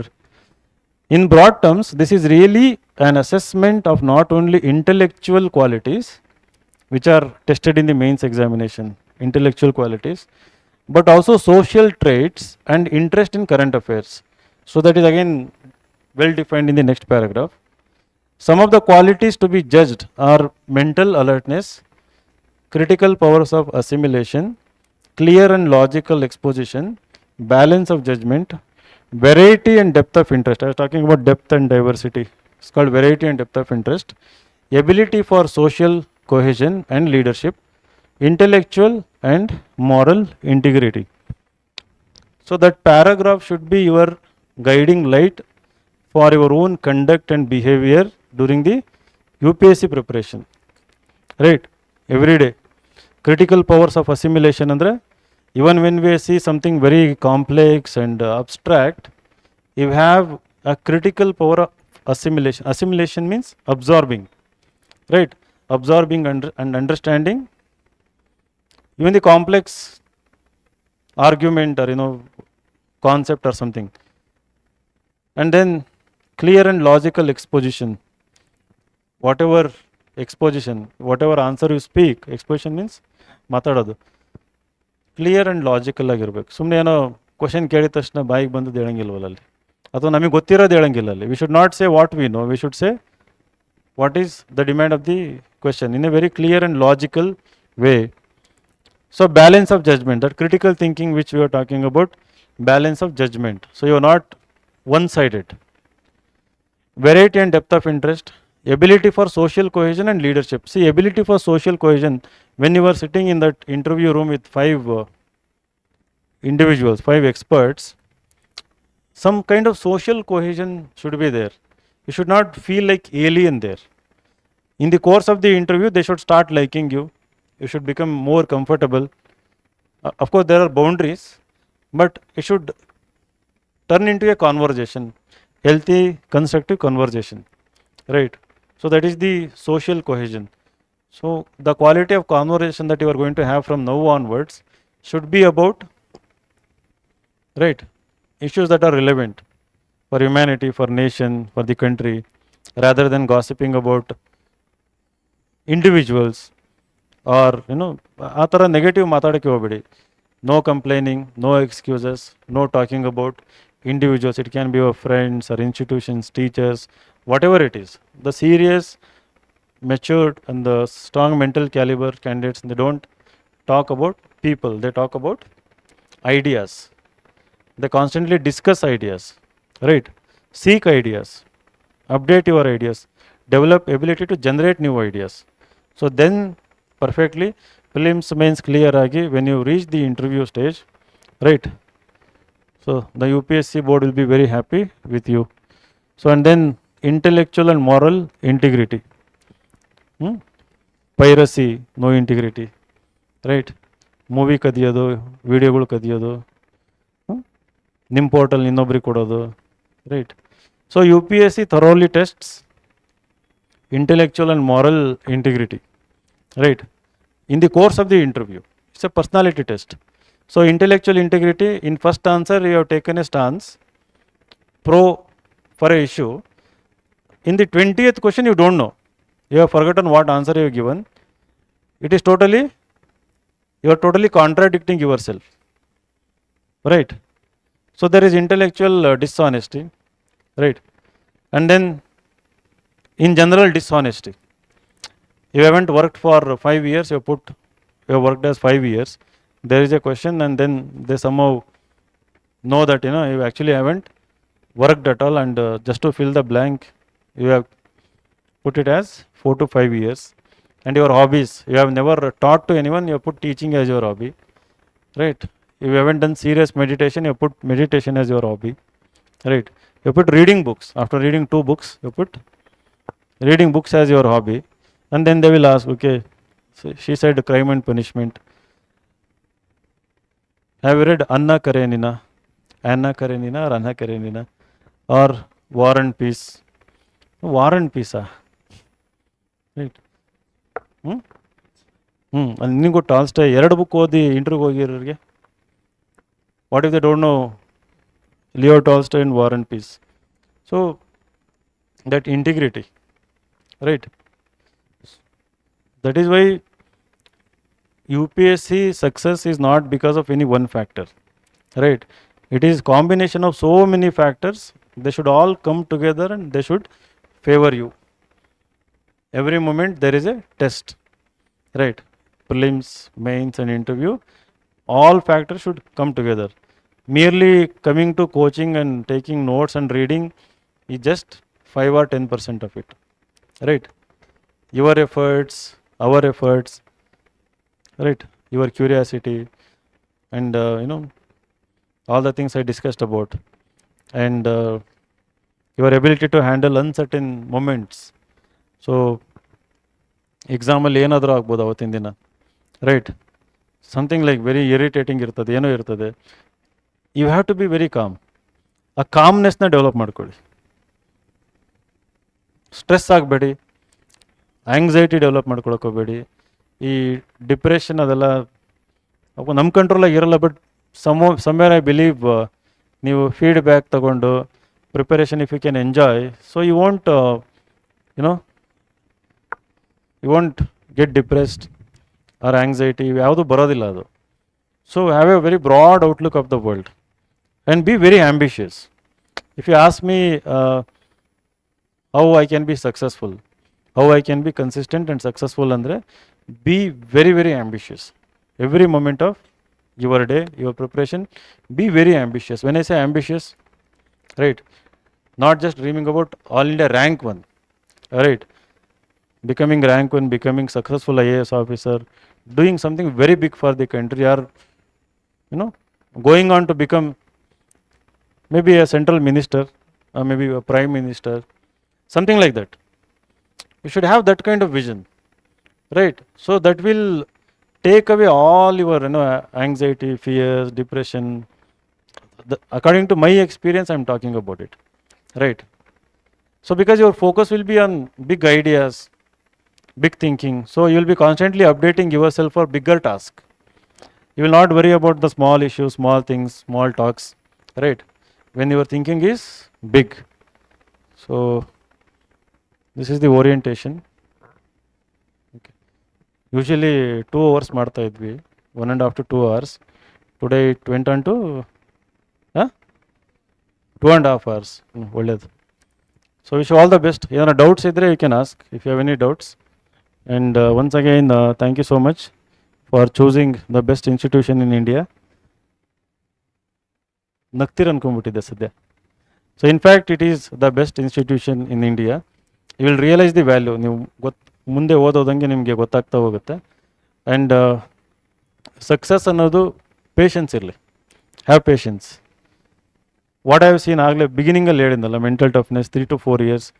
Don't give up and don't get deviated to KPSC and other stuff. If you prepare for UPSC, KPSC is very easy. You just walk in and write the exam. Chances of cracking it is very, very high. Most people, what they do because of insecurity, beg a job beku anta, because they want job immediately, they deviate. No, 6 months to 1 year I will prepare only for KPSC. We have asked you to write 3 answers, they will stop writing 3 answers or even 1 answer. They'll stop writing essay because the KPSC doesn't require that kind of intense. You just need to read some basic information, right?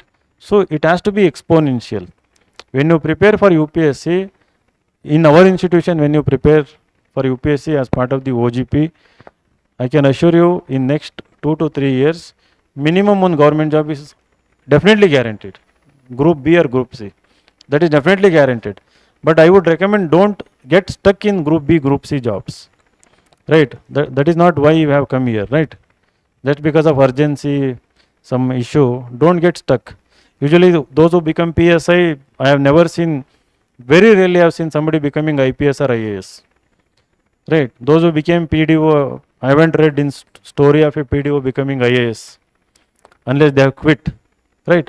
So it is very difficult because you don't have the risk taking ability also. You get some job, you don't want to leave it also. So you find excuses and you continue in those jobs.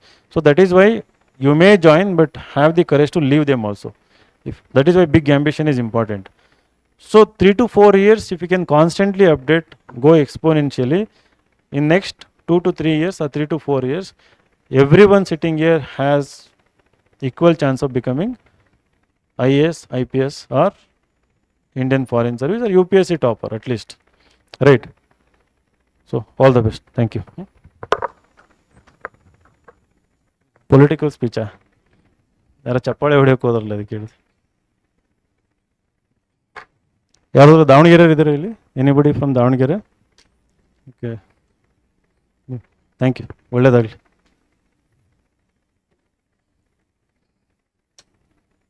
Any doubts? No doubts.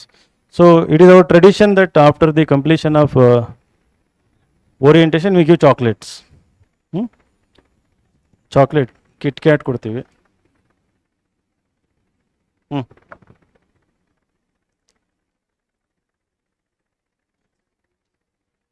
ಕೇಳಿಸ್ತಿಲ್ಲಪ್ಪ ಜೋರಾಗಿ.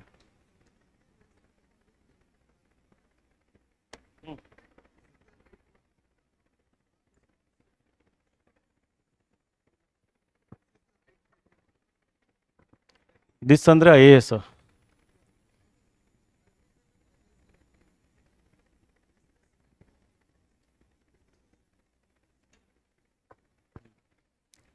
Okay, thank you for asking that question. So I don't think everyone has that question, but if you can prepare very seriously for UPSC for 2 years. Actually morning I met one girl, right? She is doing PhD in National Law School. She was our OGP student in 21 and she lost interest in UPSC, and she went to National Law School, did post graduation, and then she went to JNU and did one more course, and she came back to NLS, and she is doing PhD with respect to climate policy. She doing something with respect to climate policy, and she has the ambition, I think, to go to Harvard or something like that, right? And she was telling that, sir, in fact, you can go and verify. She'll be here somewhere. She said that her OGP course has helped her immensely to perform well in NLS, right?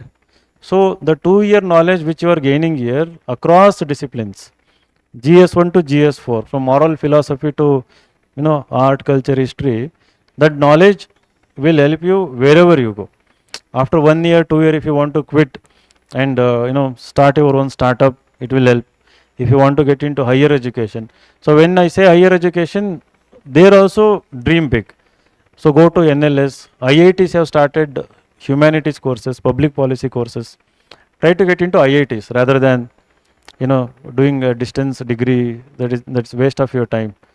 And you can get into job also after 2 years. Whichever job you end up, there also this knowledge will differentiate you. You'll become a leader there. Actually, your thinking will be totally different, right? So invest your time. Don't quit now thinking that whether it is suitable for me or not. Irrespective of whether you like it or not, UPSC preparation for 1 to 2 years is highly helpful in whichever you feel choose. Do it. After that, you can choose your own path.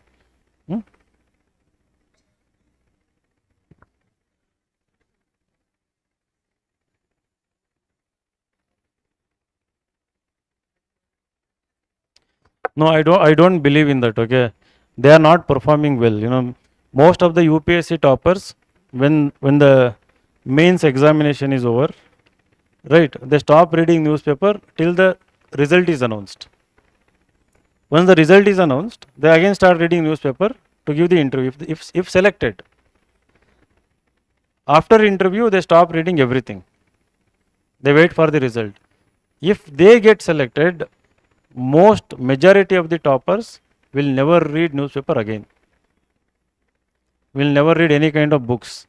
There may be very rare people, like I don't know, let's say around 5% people might be reading paper and reading books and develop other interest. When you lack such interest, right, in diverse activities, when you lack ambition, so you'll be a mediocre officer. Nobody will notice you. There will be a routine task, and so I think irrespective of which platform you have, whether it is IAS or whether it is insights, it is your personal ambition, curiosity, vision that will propel you. And IAS is a very big platform. You can go to United Nations, you can go to World Bank, you can go to best universities in the world, right? You can come back and you will be chosen to handle a very complex tasks. So I can give you one example. Okay, there was one guy, Saikant Verma, rank 18, 2014.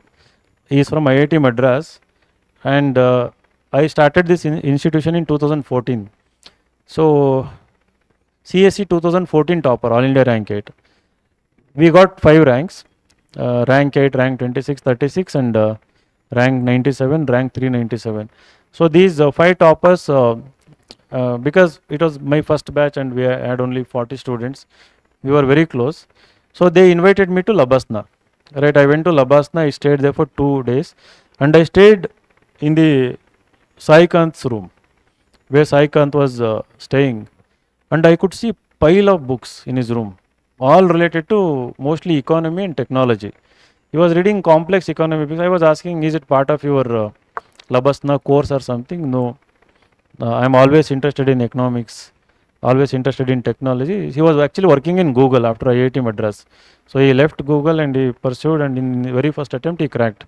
So 1 year ago or 2 year ago, like when Chandrababu Naidu became chief minister, he is currently in Andhra Pradesh, Saikant Verma.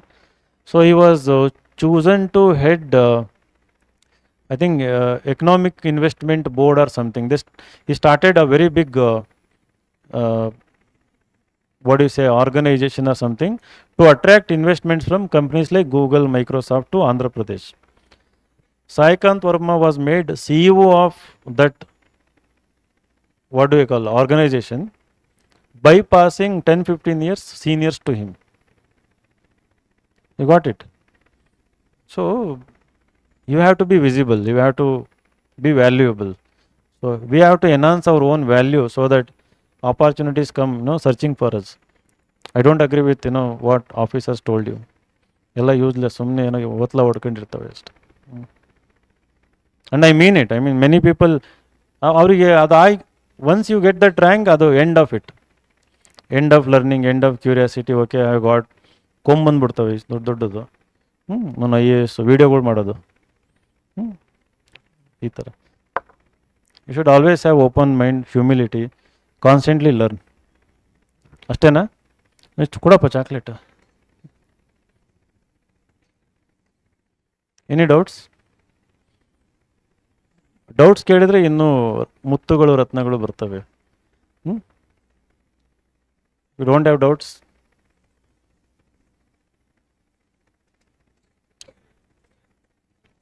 ಈ ಪ್ರೀತಿಯಿಂದ ಕೊಡ.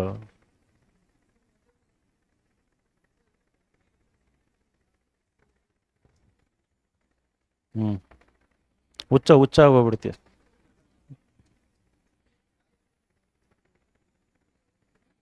Seniors ಅಂದರೆ toppers ಆಗದೆ ಇರೋರ. See what they mean ಅಂತಂದ್ರೆ, isolate yourself from negative people, right? Not isolate from me, your mentor, teacher, right? Or your parents, right? Or you're isolate from your girlfriend, that's fine. Right. So that's a good advice for UPSC. I don't think, of course ಇದು ನಮಗೆ ಸಂಬಂಧಪಟ್ಟಿದ್ದಲ್ಲ, but pass ಆಗೋದು ಭಾಳ ಕಷ್ಟ. ರಿಲೇಷನ್ಶಿಪ್ಪಲ್ಲಿದ್ದು ಈ exam pass ಮಾಡ್ತೀನಿ ಅಂತಂದರೆ ನಿಮ್ಮಿಬ್ಬರ ಮಧ್ಯೆ ಒಂದು ರಿಟರ್ನ್ ಕಮಿಟ್ಮೆಂಟ್ ಇರಬೇಕು. 12ರಿಂದ 14 ಗಂಟೆ don't disturb me. No message, no call, no trekking, right? Trekking ಅಂದಿದ್ದು. So then maybe you have the chances. No, I truly mean it. ಇಲ್ಲಿ ಮದುವೆ ಆಗಿದ್ದಾರೆ ಹೊರತು ಪಾಸ್ ಆಗಿಲ್ಲ ಎಷ್ಟೊಂದು ಜನ. ಇಲ್ಲಿ ಬಂದಿದ್ದೀರಾ ಅಂದರೆ ದಿಸ್ ಈಸ್ ಫಾರ್ ವಾಟ್ ಅಲ್ವಾ? ಕಂಟ್ರೋಲ್ ಮಾಡ್ಕೊಳ್ಳಿ. ಒಂದು 3-4 ವರ್ಷ ಏನೂ ಆಗಲ್ಲ. ಇನ್ಸೆಕ್ಯೂರಿಟಿ ಇದ್ದಾಗ, ಭಯ ಇದ್ದಾಗ, that is when these things happen. ನಾವು ಗಟ್ಟಿ ಇದ್ದೀವಿ, we are very strong, very confident, very clear. ಹಂಗಿದ್ದಾಗ ಅಂತ ನಿಮ್ಮ ಹತ್ರನೂ ಬರೋದಿಲ್ಲ. ಬೇಡಪ್ಪ, ಒಂದು ಸವಾಸ ಬೇಡ, ಇಲ್ಲ ಹುಡುಗಿ ಸವಾಸ ಬೇಡ. They are very serious. ಎದುರ್ಕೊಂಡು ಹೋಗ್ಬಿಡ್ತಾರೆ. ನಾವು ಹಂಗಿರಬೇಕು. ವಲ್ನರಬಲ್ ಅನ್ನಿಸ್ದಾಗ ಈ ಥರದವು ಆಗ್ತವೆ. ಈ ಫೇಸಲ್ಲಿ ಹೇಳ್ತಾ ಇರೋದು ನಾನು. ಅಲ್ಲಿ ಟಾಪರ್ ಆಗಿ ಹೋಗಿ ಲಬಸ್ನದಲ್ಲಿ ನಿಮ್ಗೆ ಇಷ್ಟ ಬಂದ ನೋಡ್ಕೊಳ್ಳಿ. ದಟ್ ಹ್ಯಾಪನ್ಸ್, ದಟ್ ಲಬಸ್ನದಲ್ಲಿ ಯೂಶಲಿ ಪೇರ್ಗಳಾಗಿ ಮದುವೆ ಆಗ್ತಾರೆ. ಫಸ್ಟ್ ಡೇನೇ ಇವೆಲ್ಲ ಹೇಳ್ಬೇಡಿ ಸರ್ ಅಂತ. ನಿಮ್ಗೆ ಐ ಆಮ್ ಫೀಲಿಂಗ್ ಡ್ರೀಮ್. ಲಬಸ್ನ ಹೋಗ್ತೀರಾ ನೀವು, ಅಲ್ಲಿಗೆ ಹೋಗಿ ಅಲ್ಲೆಲ್ಲ ಇವೆಲ್ಲ ಕನ್ಸು ಕಾಣ್ರಿ ಅಂತಂದು ಅಷ್ಟೇ. ರೈಟ್? ನಾಗಾರ್ಜುನ ಗೌಡ ಆ್ಯಂಡ್ ಸೃಷ್ಟಿ ದೇಶ್ಮುಖ್ ಮ್ಯಾರಿಡ್. ಅವ್ರು ಕರ್ನಾಟಕದವರು, ಅವರು ಮಧ್ಯಪ್ರದೇಶದವರು, ರೈಟ್? ಟಾಪರ್ ಆಗಿ ಅಲ್ಲೋಗಿ ಗುಡ್, ಒಳ್ಳೆಯದು. ಕನಸು ಕಾಣ್ತಾ ಇದ್ದೀವಿ. ಎಲ್ಲರಿಗೂ ಕೊಟ್ರಾ?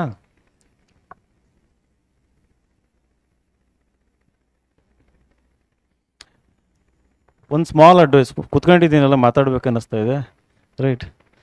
ಸೊ ಇಲ್ಲಿ ಬೆಂಗಳೂರಲ್ಲಿ you will face lots of small problems. Food issue ಇರ್ತದೆ, ರೈಟ್? ಸಮ್ಟೈಮ್ಸ್ ಹೆಲ್ತ್ ಇಶ್ಯೂನೂ ಬರುತ್ತೆ. ಅವಕ್ಕೆಲ್ಲ ಎದುರುಬಿಟ್ಟು ಓಡೋಗ್ಬೇಡಿ ಇಲ್ಲಿಂದ, ರೈಟ್? Face them.